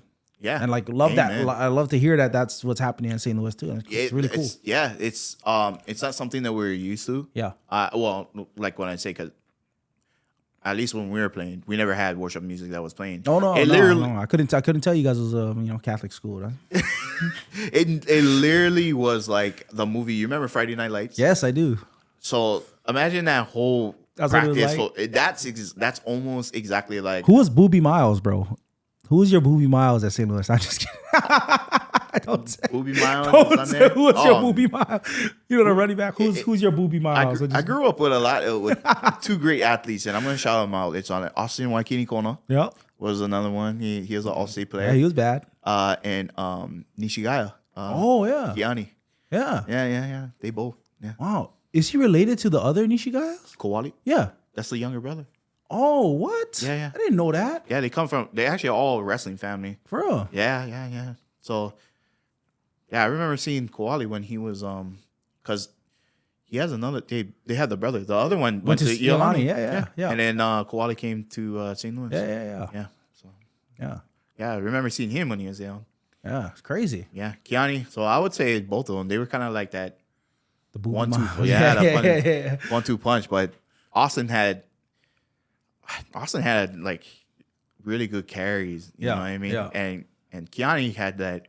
He's just that mighty mouse, man. He like, I don't know. I always will tease him about this, and he'll laugh about it if he ever sees his videos. It's on here. It's like you ever watching Super Mario Bros. Yep. You ever play character Luigi? Yep. You know, he jumps up and he's just like, his legs keep going. That's exactly how it was. Like so he was practice football, he just ran hard. Bro. You pick him up, he's up, feet is still moving, and you're like, man. And even to the way how he would talk too, like when you talk to, he's just like, he's just like, nah, that's okay. Yeah. Got a coach. Yeah. And it's like, man, he was just so full of energy. Which explains how wrestling was perfect for him because he was a state champion wrestler too. Yeah.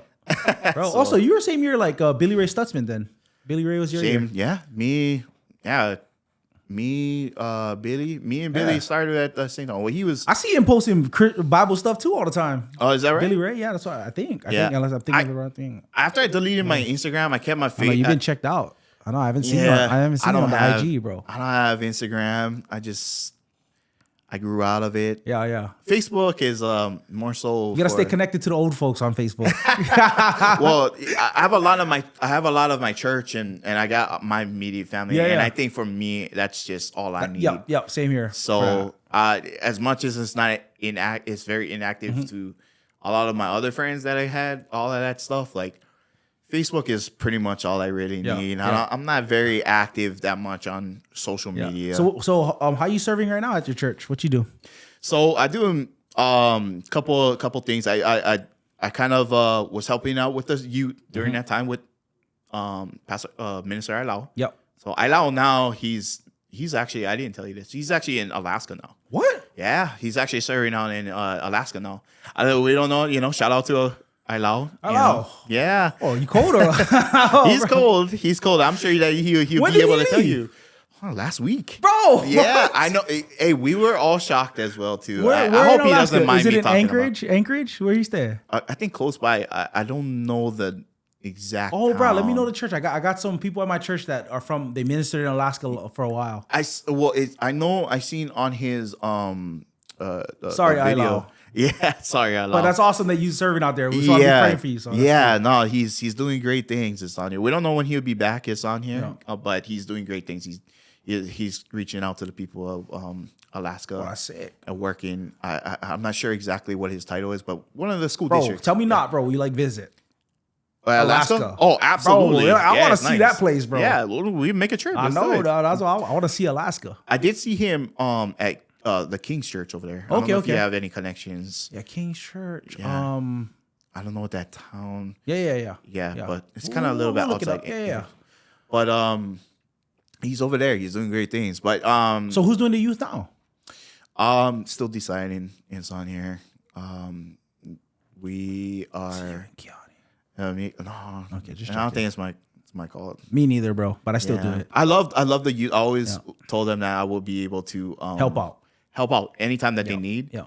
I think mine's is more pushing towards when we're at the men's ministry. So, but serving there with men's ministry, me and Kiani joined about a year already for the couples ministry. Oh, nice. But on there, it's a lot of fun. Yeah. And it's on there. So and then I'm helping serving with the live on for our online. Yeah. With the cameras. Yeah.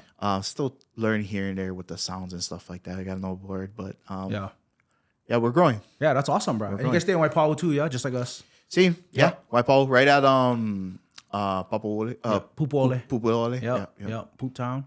Shout Yeah, out. Poop. Yeah. lot of stuff to go out there, and we reach out and we do. Yeah. That's awesome. And you got baptized too a couple years ago, huh?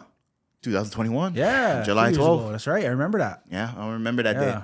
Yeah, made the choice. Me and Kiani. Yeah. Me and Kiani made the choice that entering our new our relationship. That when we first were talking, I told her like I'm if I'm gonna get into a serious committed relationship, I'm not gonna do this without Christ. And she agreed into her life as well too. Her testimony is something special as well too. Yeah. And she made the choice as well. So we got baptized on the same day. Yeah. Praise God, man. That's awesome. Amen. Yeah, it's always good. I mean, I think like what the New Testament baptism, it doesn't save you. It doesn't do any of that, but it's a sign of your identification like that. I'm identified with Jesus. Yeah. We were just having a class about that. We were talking about the importance of baptism as just a symbol. Just like when you get married, the wedding ring doesn't make you any less or more married. Right. Yeah. But if you're married and you don't want to wear a wedding ring, I would have just asked why. So it's the same way, like getting baptized won't save you, but if you don't want to, if Jesus says get baptized and it's identification with him and saying that I am a follower of Jesus, then I would just ask you, if you don't want to get baptized, why? Yeah, like I don't want to be this old person. Yeah. Like when I come back up, I want to be connected with you, and let's start this journey. Yeah, I like that. That's awesome, cool. man. Yeah. So you serving, man. That's awesome, bro. Yeah, that's good. I remember you telling me about that was always your dream, to have a church planted in. When we met, it was. I mean, Zach wasn't even coming with us at the time. Right. He was gonna stay in town. We were both serving. We were serving together. I was on staff, and he was on staff too. We were both on staff. Yeah. And we were serving in. I was doing all kinds of stuff, but serving in youth group together as well was one thing we were doing. And I remember that our prayer was to be in Waipahu. That's where we're from, and we love it out here. And so, we ended up planting a church two years later, 2022. And it was crazy. I've seen videos. You guys are growing. That's God's work right there. I like that. Yeah. We're growing out there. It's been a really enjoyable time. Like I love the people we got. I love the people God's bringing. And I think the most important thing, is we get an opportunity to make much of Jesus, to proclaim the gospel, and then the side that people don't, that we want to display as well is when you believe, right? We're not saying that you believe in God and then your life goes well and anything like that. However, when you walk with the Lord, somehow the way things work out, right? The way that God's ordered the world, man, you get blessed and people get blessed. And so we've been able to, like, as the church continues to grow, we're able to bless more people. We're able to impact more families.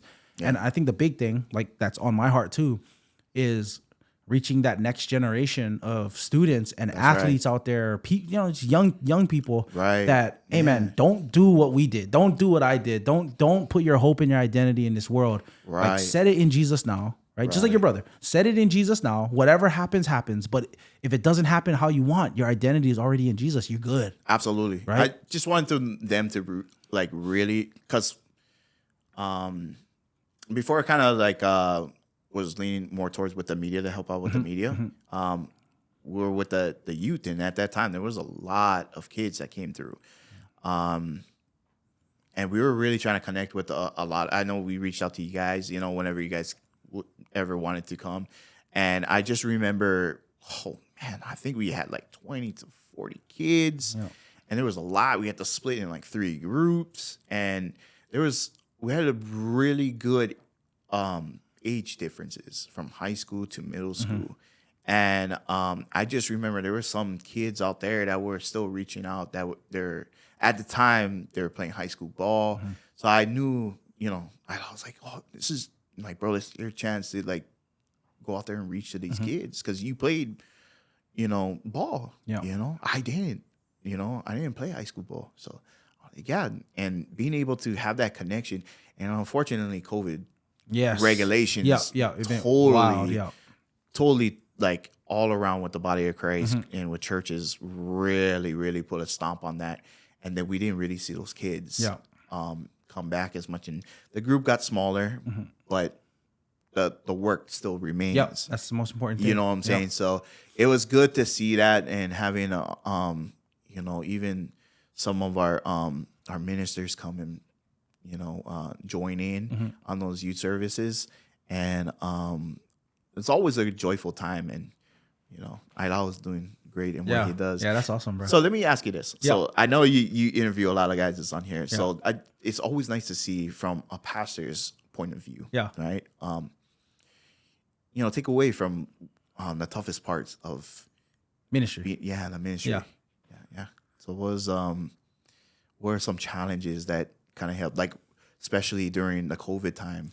So COVID. The hard part about COVID, one, the whole, it was very politicized. That was hard. Right. Because then no matter what you did, you're going to piss somebody off. Excuse my language. Somebody was going to get mad, right? If you're masking or unmasking, somebody's getting mad. So I think that was hard.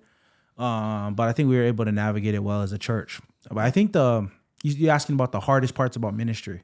Yeah, especially during that time. Yeah, during that time. It almost reset. Yeah, it was like a reset. Like, oh, dude, it was hard. The hardest part is ministry. You're ministering to people. Yeah, like, you cannot beat sitting down with somebody. Right. You can't beat gathering together. And, you know, it always feels like it's a pain to get together, because, bro, it's one more night out of the week. It's one more time we're getting together. It's another meeting. Right. But what I think COVID taught us was, bro, we're like, people were made for community.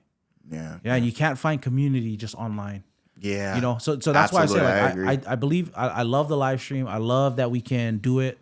Yeah. You know, like, when I was in media, so once we were able to start live streaming right away, our church, like, earlier than most churches.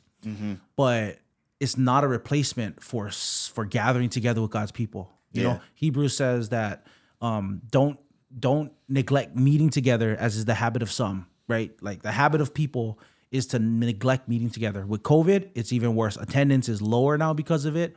People come to church less because of it. They're used to not going to church. And then you got all these live streams that people just rather watch instead because they don't want to go in church. Right. The live stream cannot replace in-person worship. I agree. Right. And us doing a Zoom call cannot replace having lunch together. Yes. Cannot replace sitting down, having a coffee or a drink or something like that together, sharing a meal together. Right. So I think the hardest part about COVID was the church. I think what we learned is, no, we're community first. Like, it has to be, like, the church is a community, it's a family. You know what I mean? Just like your family is always going to be your family. Like, my family that lives on the mainland, we're still family. We still talk, all of that stuff, right? But we don't see each other every day. We're not in and out like we usually are. And so it takes work, though. Even if you're living on island together, it takes work for a family to stay together. Absolutely. You know what I'm saying? Group chat is great. We do group chat. Right. But we got to get together, you know, outside of that, in person. Exactly. So I think the church, I think we learned that. That was the hardest part is the church lost the ability to connect with people because we weren't allowed to or something like that. But I think we also learned a lesson that, man, there's something to just meeting together regularly. Absolutely. So, you know? Yeah. I felt that too because 2021? 2021 or 22. One of those years I had, I don't know what it was, but because I ended up getting COVID twice. Yeah, I remember, bro. It was bad for It you. was really, really bad. Yes. But the after effects or something did something to me. It was a while. You had the long COVID where it affected a lot of stuff, yeah? It affected me mentally and spiritually because I'm glad you kind of brought that up as far as with online and whatnot. I got to a point where I did not want to leave my room. Like I don't know what it was, but I think the fearful of getting sick that bad really, really like distilled into my mind where I didn't want to feel that again. And I don't think nobody wanted to feel that again. Yeah. But there is a point in time where I was just like, oh man, like it distanced myself from the church. And I wasn't serving at all. I wasn't even preaching the word at that point because I let this whole mentality really get into my mind and affected me that I didn't want to get sick. So I kind of distanced myself. And I think after a while I don't know if you remember, and I really appreciate we had that meeting at Starbucks. Yep, I remember. Yep. Where I was kind of feeling like a indecisive spirit. Yeah. Kind of feel. I remember that. Yeah. That was right before we planted. Exactly. Yeah. And that's 2022. Right, exactly. Yeah. And I was telling you exactly at that meeting where I had got like, I was like, if you can, let's have this meeting. Yeah, I remember that. Yeah, and I was so glad because this is what makes us really good friends, is that you're not going to sugarcoat anything. I'm not going to go into detail of what we were saying, but I do appreciate what the outcome came because you gave it to me straight. You're just like, whatever church that you go to, don't bring that spirit. Yeah. And I remember I was like, oh, you know what? I'm so glad that I was able to have that mentality of so fearful of getting sick again that it affected my spirit of wanting to serve or who I served with. And that it was going to be really, really decisive, and that's not who I was. And I was very appreciative. I don't think I've ever told you that, but I'll tell you that now. It's honor. I appreciate that when we had that conversation because you gave it to us straight. And that's the type that I always do appreciate that.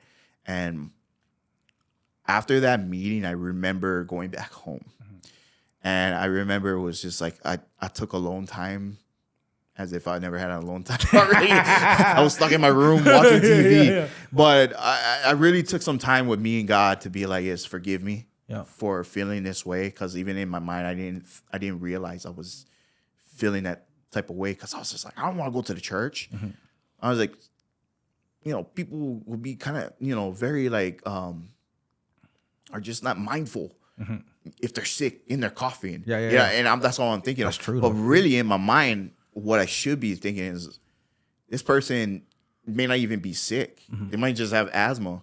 You know what I mean? It's something that's not contagious, but they're here serving the Lord. So why are you so worried about that? You should be happy, right? Yeah. And I remember having that thought, and I had to check myself. And I was just like, you know what? Right. I gotta. There's nothing I cannot be content being online, being able to. This is not church. I think it's a convenient source if you're on vacation. Yep, it is, bro. Stay connected. Stay connected. Yeah, it is. It is. I think it's good if you are sick. If you are sick, and you By the way, if you're sick, don't feel bad watching the live stream, bro. Please. Yeah, bro, that's what it's for. Right, exactly. And this is nothing. But what I'm saying, what I was saying is that like basically, don't be content because.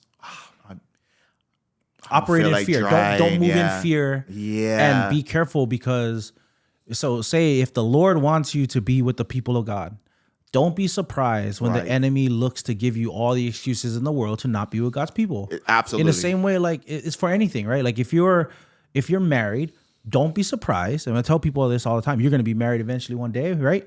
And I tell people all the time before they get married, listen, don't be surprised if the devil gives you all kinds of excuses to dip out and to give up and to quit. He does not like that your marriage will glorify God. Yeah. So don't be surprised. You know, First Peter, it says, don't be surprised when the fiery ordeal comes to test you as if something unusual were happening to you.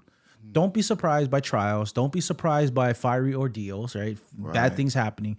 Don't be surprised that you're tempted by all the excuses in the world to not do the things God called you to do. That's right. Yeah, You know? persevere, right? Yeah. It's always got to persevere. And I remember sitting there and I was just like, I got to be here. And you know what? I remember there was a message before I came back in person. It was on there. I believe our pastor Rachel, she talked about it. She was, because when she preaches on fire. And then she's just like, oh, you know what? Like, nothing against. I think it's a great resource.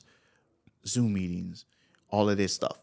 But there's nothing about worshiping the Lord in person, being together with all of us. And it's on here. It's like a telephone, right? You always, you're talking, you're always going to say, I love you, and stuff, but you can't grasp it. You can't touch it. You can't, be there and like physical person to be Shake like, a hand, I love give you. a hug. Right. Yeah. Right. Same thing as it is in our churches. Yeah. It's on here, glorifying, being there in person, Yeah. just seeing everybody. Singing together. Singing together, listening to the word. And, there's nothing about that. So I remember really getting out of that, out of that mentality. And I thank God I was able to do that because even nowadays, before if somebody was to sneeze, I'd be like, oh, no, this person got COVID.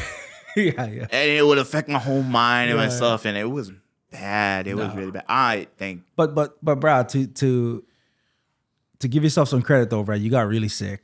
I did. You got really sick. But I saw you though. I saw you after that though. You was traveling. You got back to traveling. I got back to traveling. You was at Disneyland. It looked like a good time. Yeah, it was a good time. It was on there. It was good.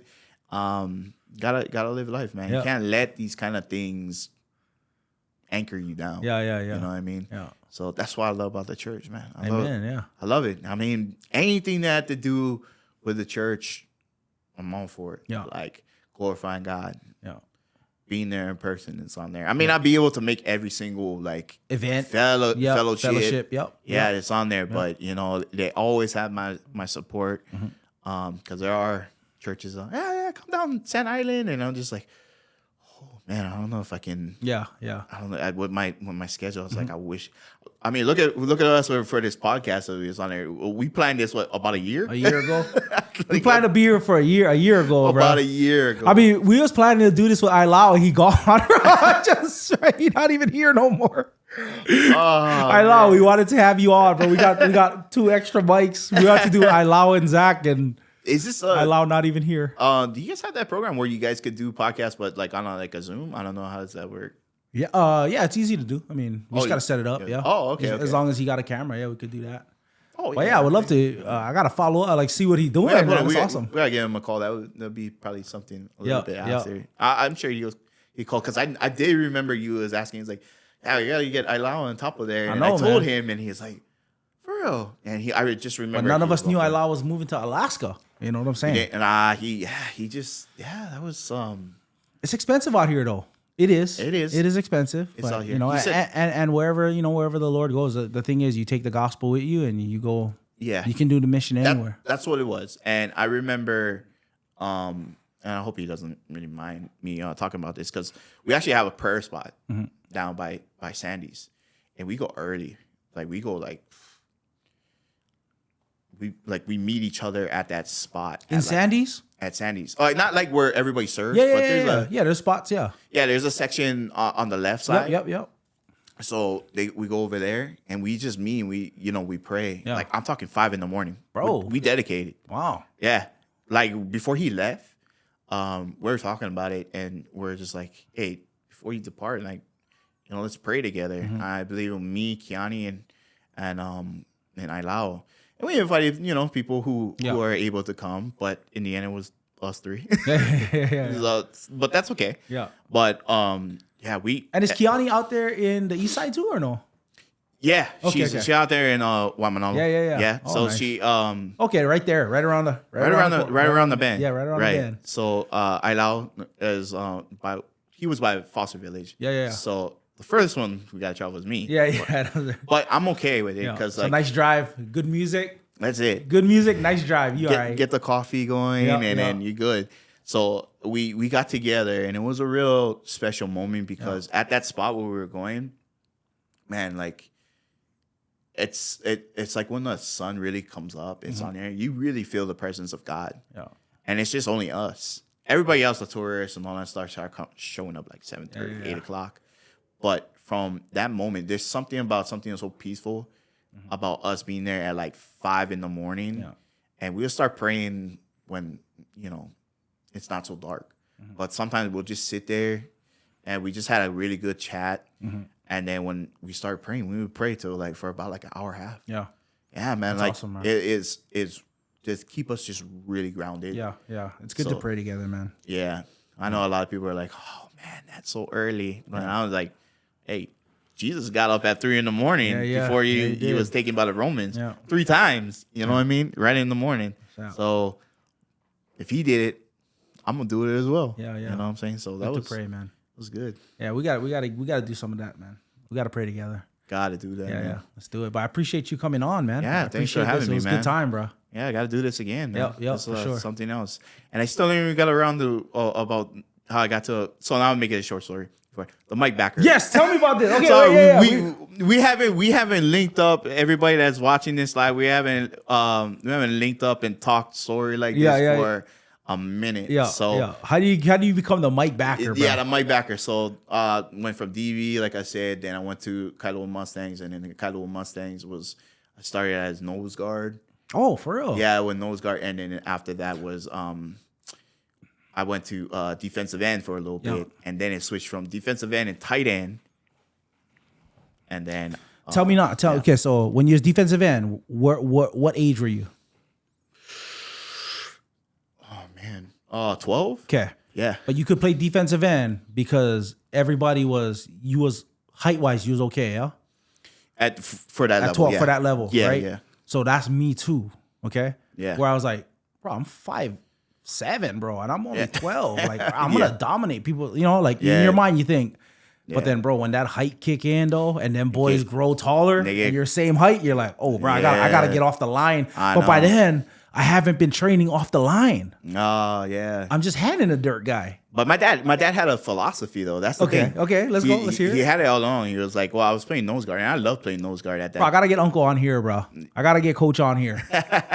Yeah, I want to hear his philosophy. Okay, go ahead. Oh yeah. So his thing is that he didn't tell you what he was gonna do. Yeah. So it was like embedded. But then short story, went from nose guard, and I loved it. It was fun. It's like contact body surfing every day. Yeah, it's like body surfing, So, and then he moved me to end, and he was like, in the end, he was like, I want you to work your hands because I'm gonna put you Mike backer next year. So, years of getting practice with the linemen, you're kind of like, you're really like kind of just fighting with hands and using technique, and then next thing you know, the next year I'm playing Mike backer, Brian, and I loved it ever since. So that should have been the story, but I kind of backtracked a little bit. So sorry, everybody. And you guys are running at that time. You guys were in like a lot of 4-2, Yeah. Yep. 4-3-4. Tengon was a defensive coordinator still. Actually, we weren't in the 4-2. We were at the 4-3. And it wasn't until Tengon was my coach till for the 2 years for. My sophomore and junior year. Okay, and then he left, yeah. And then he left. He went to Iolani. Yeah. And then my senior year we had Coach Agent Hart Ellis. Oh, okay. He was long time at Comemel, and then I think now he's still at Punahou. Oh, for real? Yeah. Okay. But then at that time we played Cover Zero. Oh. Yeah. So I didn't really. You guys could play Cover Zero. Yeah. Across the board. We had you guys really could good run. guys. The DBs could run with everybody. Yeah, we had Who was you guys safety? Marcus Umo. Okay. Yeah. Okay. Yeah. Yeah. He was a baller. He's kind of aggressive. That guy. Yeah, he's a little aggressive. He was fun. He was a lot of funny. He hit kind of hard. But the thing is that he had that long arms. Oh yeah, bro. So dude, Marcus Ubu took out one of the receivers. I remember on the edge, and I was like, "Oh my gosh, bro!" Guarantee he would have got suspended for 3 games in this football now, because you cannot leave your feet now. They say. I was like, it's kind of weird. Like, how are you supposed to play DB? You can't leave your feet. The game changes, man. Yeah, it's different, huh? It's different. So like you know, like when you're playing. I don't know if you guys are when you're trained as a kid when you're younger, right? You get your head across, right? You get your head across. If they're running at an angle, you get your head across. You drive through that hip, right through the guy.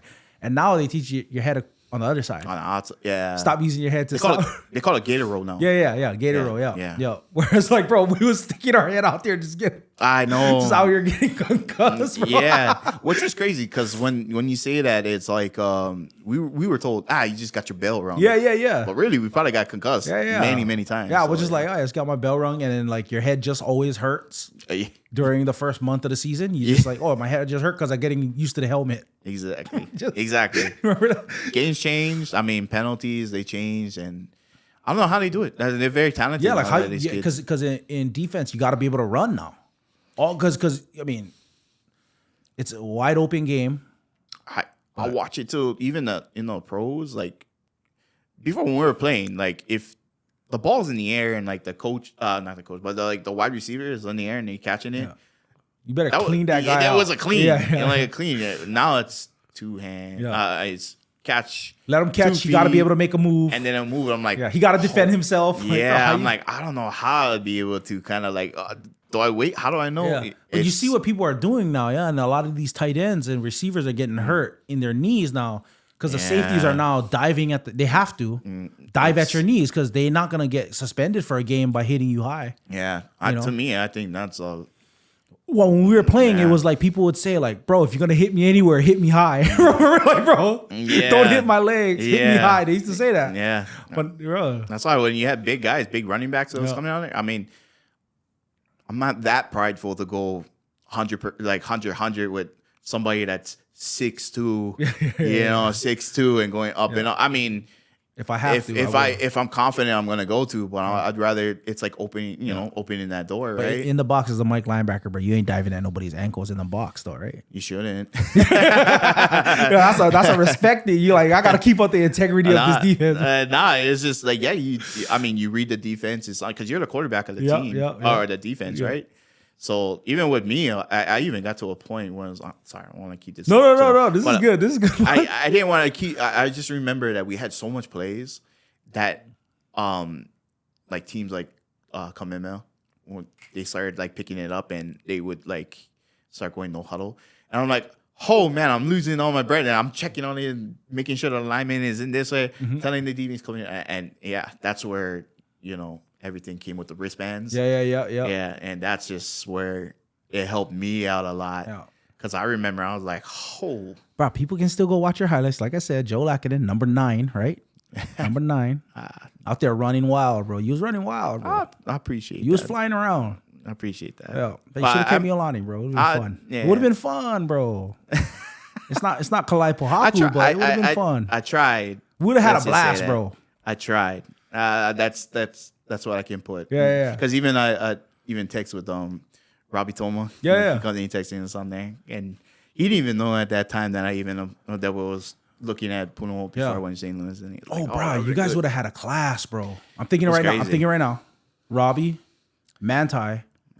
Posse was the linebacker at that time. Yafeta. Yep. And then you had what is his name?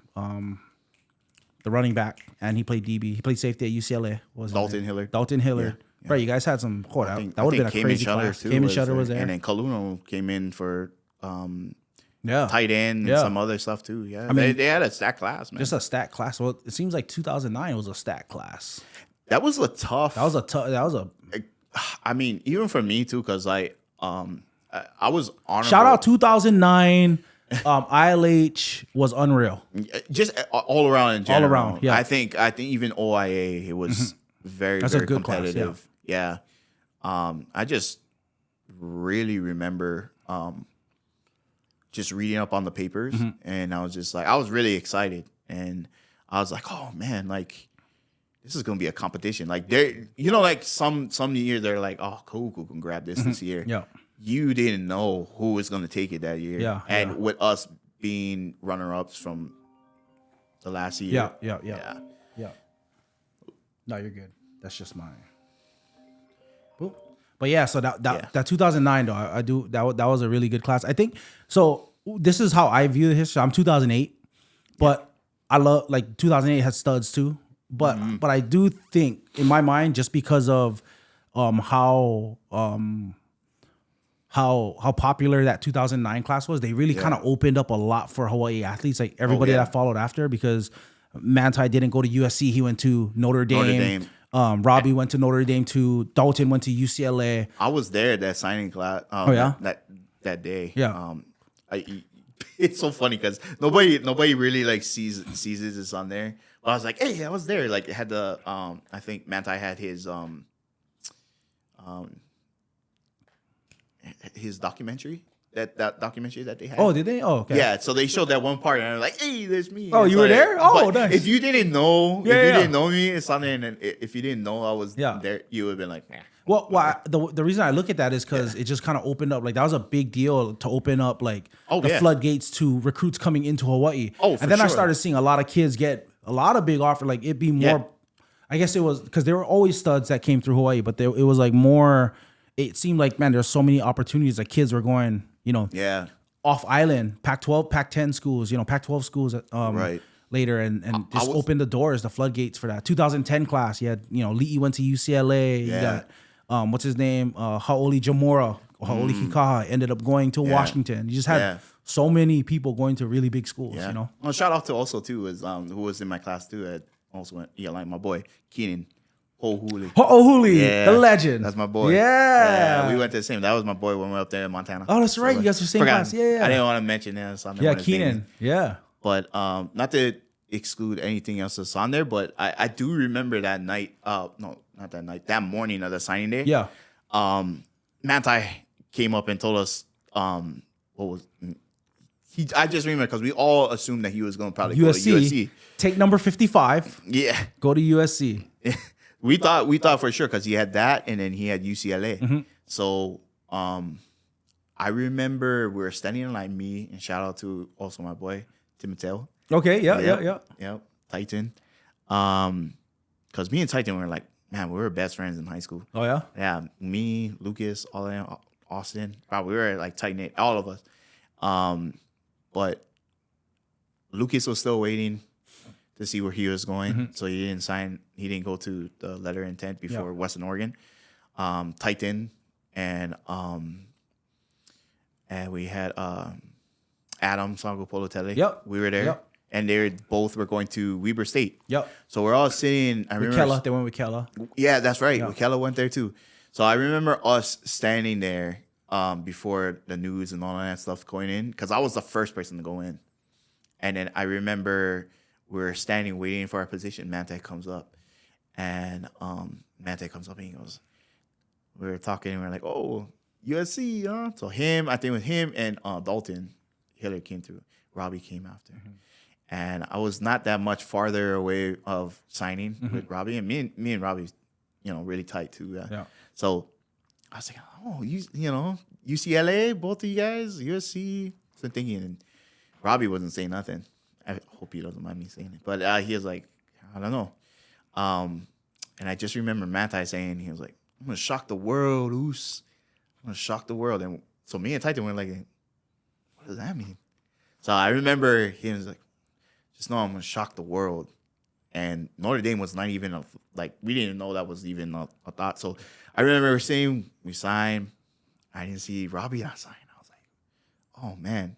Maybe it's something to reach out to Robbie. He didn't tell me what was going through his head. I just remember he was just like, nah. And then I was like, oh, man. And then next thing you know, we all find out Manti ends up going to Notre Dame. And I was like, oh.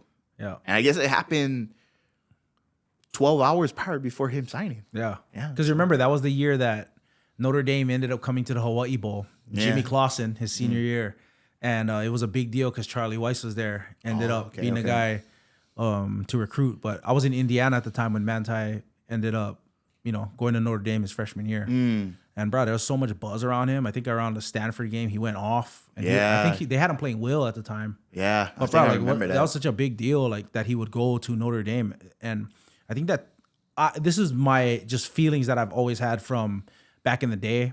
That it's the that's such a big deal. The 2009 class, like there's a lot to be not old to, but there's a lot of like. I always look at that as like, that was like kind of like a pivotal point because then you had, and every athlete that comes after that, you guys got to go. They're earning their looks, right? But it did kind of, because of the level of success he had to, it opened the doors. Just like Marcus Mariota coming from Hawaii, there's a lot of quarterbacks that came before him, but it did open a lot of opportunities to go. These kids can play at this level, and now it seems like we're like a quarterback factory out here. Yeah, you know what I'm saying? And you know what? At that point, it's on there. They kind of had a lot of good quarterbacks that's on there, but we had a lot of,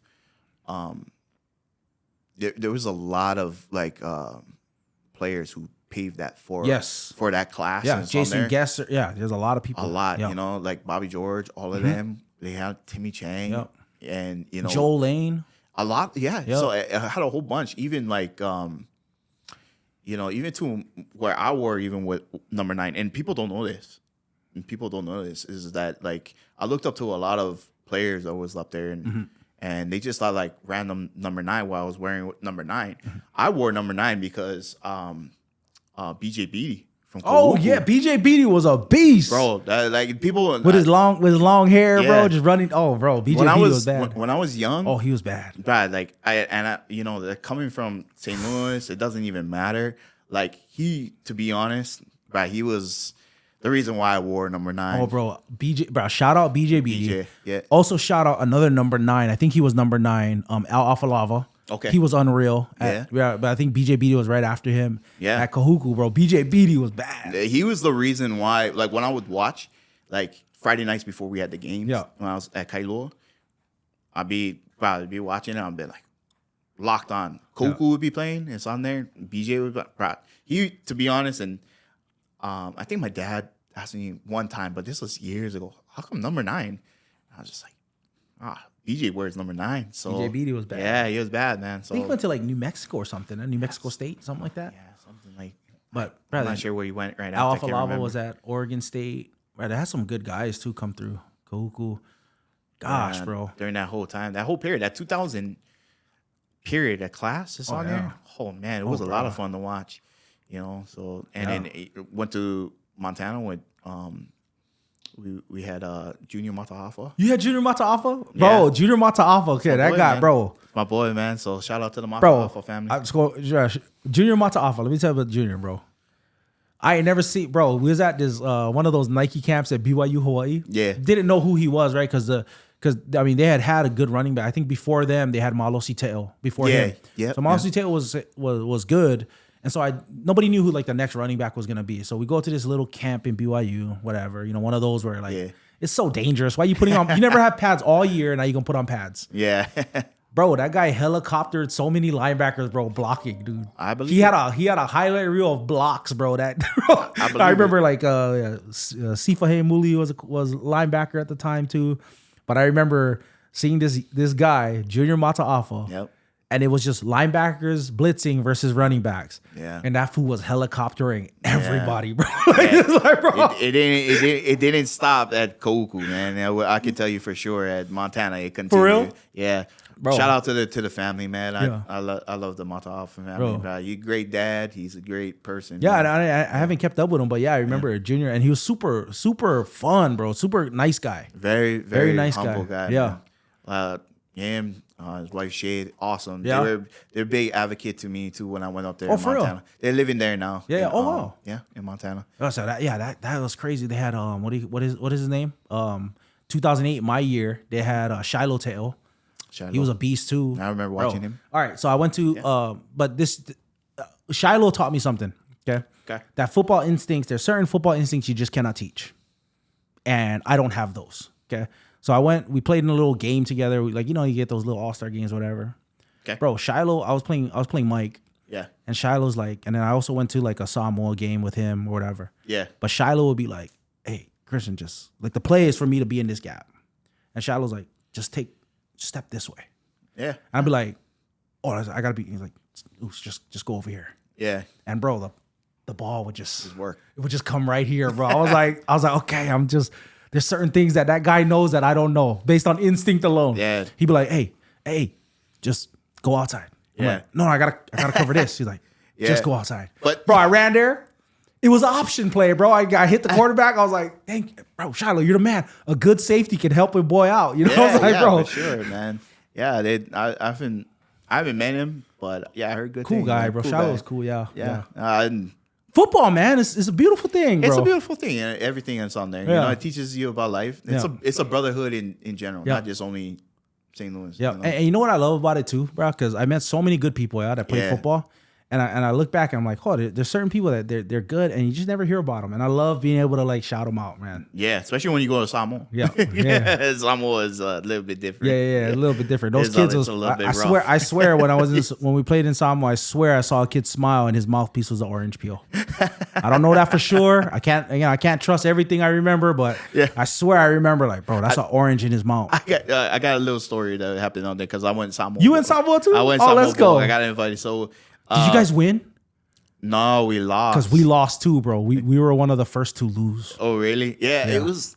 I don't know, man. When you go in there, like here, it's aggressive, but over there, it's like, man, I got a headache, bro. Like, it's like coconut heads. Yeah, you bro, know what I'm it saying? is. But like, I had a funny story. So like, we went to McDonald's because you know how at American Samoa, you the only most have, popular McDonald's. One McDonald's. You only got one McDonald's. So I didn't know this at the time because I never really went on trips. I never went on family trips or anything. I never even left the island until I left for college. Yeah. So we went to well, I take that back. That was the only time after college. But we went to American Samoa and we went to get breakfast and it was McDonald's. So I'm with Titan and his mom and she brought some of the boys. We go to the drive-thru.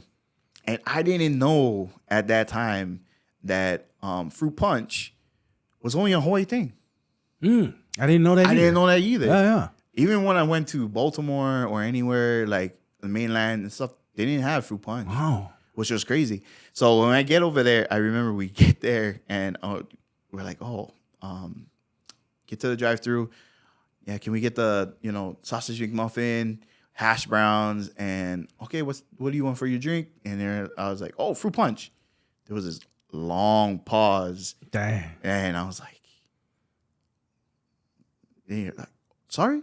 One more time? And I was like, Come again? fruit punch? Yeah, it's like fruit punch. And they're like, okay, drive through.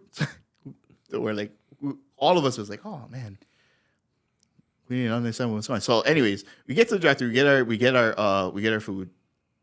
I grab my drink and I go and I sip it. And I'm like, oh, these guys. Like, so Titan's like, he's like, what? This is not fruit punch. This strawberry soda. Oh. He had no idea what it was, bro. They didn't know what it was. Just find the one with the fruit on it. Exactly. Bro, that's funny, bro. Yeah, Dang. that was pretty fun. But it was a very humbling experience. Was it a tough game or what? You guys played them close. Oh my gosh. Did you go with Troy Montaltia? Oh, no, Troy was later. Never mind.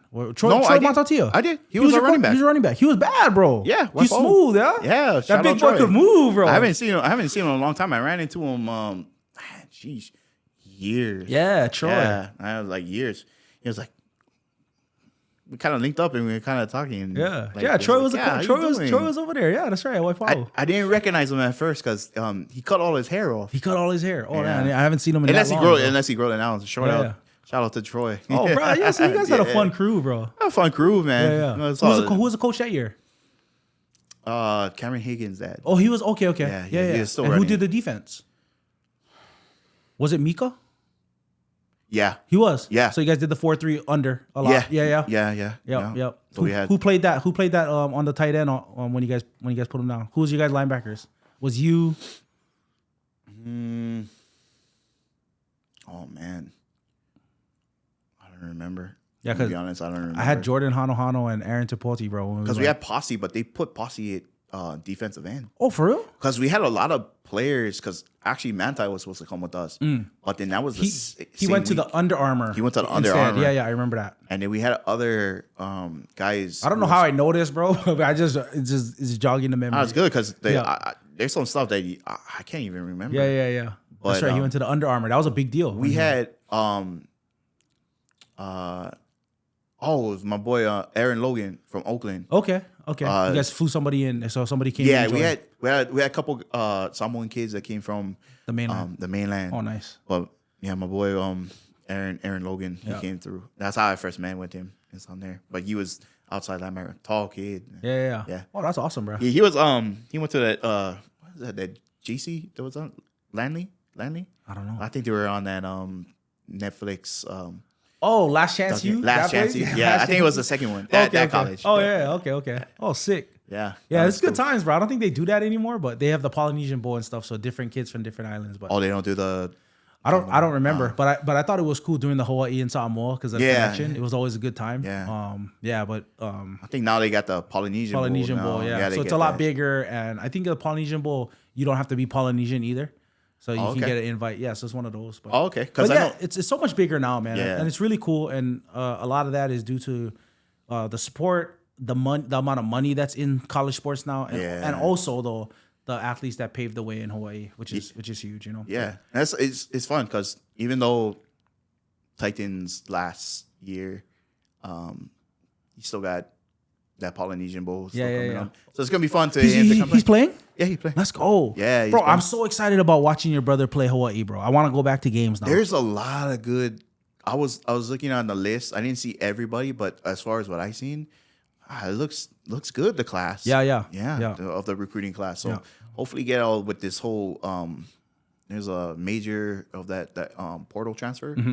Hopefully UH can be able to snag some of these. Yeah, snag some guys or keep their guys. You know. Yeah. I think next year really gonna show. Yeah. I seen the I think UH already got their schedule out already. Oh yeah. Yeah. Oh, sick. Yeah. I think their first home game is Stanford. How's it gonna feel when you see your brother run out there and he got his jersey on? Surreal, man. Yeah. That's everything that everybody asks me about Titan is just surreal. Yeah. And I say that for all my brothers. Yeah. Because when you're older, your older brother, different perspective. You don't think about that kind of stuff. Yeah. He's just your little brother. Yeah, you just living in the moment, focus on what you gotta do. And then when you get older and you're mature, you see them actually starting to grow. And when they talk about, because with me, and you know me, like I'm not gonna talk about football. Football is not gonna come out of my mouth. Yeah. I'll talk about everybody else, but I don't. It's just not me. Yeah. You know what I mean? It's just, you and me both our conversations church, music. Yeah. That's what we talk about, bro. I won't talk. If I do, I will talk about. This is the most we talked about football in a long time. Ever. That's why if anybody else that's like watching this is on there, if Christian will talk about, watch Joe's highlights stuff. I don't know. It's not me. I appreciate it. It's just, I don't know. I think I just grew up where I was like, I just did my own part. Yeah. But I'm proud. I'm proud to have what God has planted and what He's planted in the future. It's on there. So yeah, that's awesome. And just the word from my brother, surreal. Yeah, and I love to see him. This new chapter.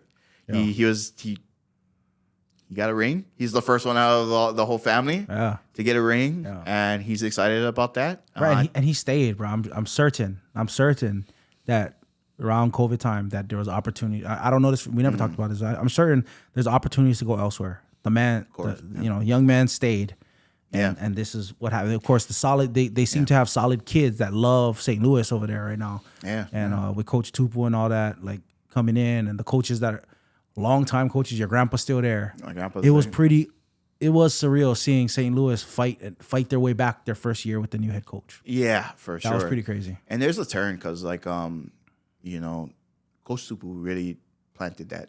This is God's journey for us. Yeah. Like, win or lose, of course you want to win, but we still praising God. Yeah, and that's good because when you do that, it almost gives you that Gideon story, yeah. You know what I mean? Like, hey, we gonna run who we have, Yeah. and we're gonna praise God. Bro, that was your grandpa, right, at Farrington's Field saying, I saw that. I was like, oh, grandpa intense, bro. That's Joe's grandpa, bro. That's the thing I love about my grandpa stuff, and if like being able to talk, and be comfortable. All of us, from my dad, all us, and all that stuff. It's all my grandpa. My grandpa can. Yeah, he can, bro. He can inspire a lot of people, and helps too. He's a pastor as well. So, oh, for real? Yeah. What? Yeah. At where? Well, he had his own. Oh, for real? Right now, he just ministering. Ministering. Yeah. Yeah. Oh, that's awesome, bro. So teaches, and I'm sure like a lot of his ministry is with those kids. Absolutely. That seems like it seems like they're they're pouring into them, and that's cool, man. I love that. That's where I get a lot of teaching, a lot to study upon. But when we get together, and me and my grandpa, we're close. We talk about like things that he's learned, and he teaches me about Hebrew history, because he's a history buff. Yeah, I love history. That's awesome. So being able, we can sit at our spot at CPK in Kahala, because he lives out there at Kamuki. So like we'll sit there in 3 hours, 4 hours. We'll go by like that, eating all that bread, with that the oil. Oh, we can go. Oh, that thing is mean. Hours. Yeah, I would not get bored with that. That's awesome, bro. But let me just shout out too, like, just for all the coaches out there, bro. You have a bigger, even if you're a coach, even if you're a youth coach, bro. All the time, I couldn't coach because the amount of time I'd have to spend away. I just can't do it. Mm-hmm. But the coaches that can do it, let me just say, one, parents, appreciate the times coaches spend, but also for coaches, bro, you can make an impact beyond like sports. That's right. Into their life, like right. Some of the things my coaches taught me. The most important thing, sports, it came to a conclusion a lot sooner than I wanted. Yeah. But the lessons that you learn that you can take through life, that's way more important, Yeah, for sure.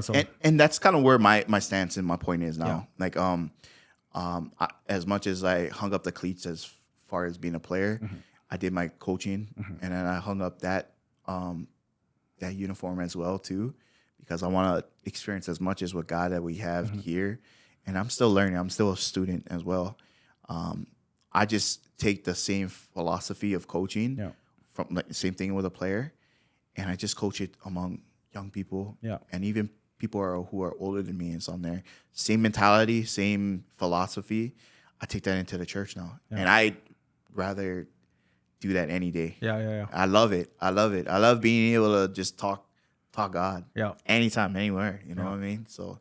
Yeah, this is definitely good stuff, man. That's awesome, bro. I appreciate you coming on. It's a good time, thank you, bro. My brother. Thank you. We gotta do it again. Yes, sir. All right, man.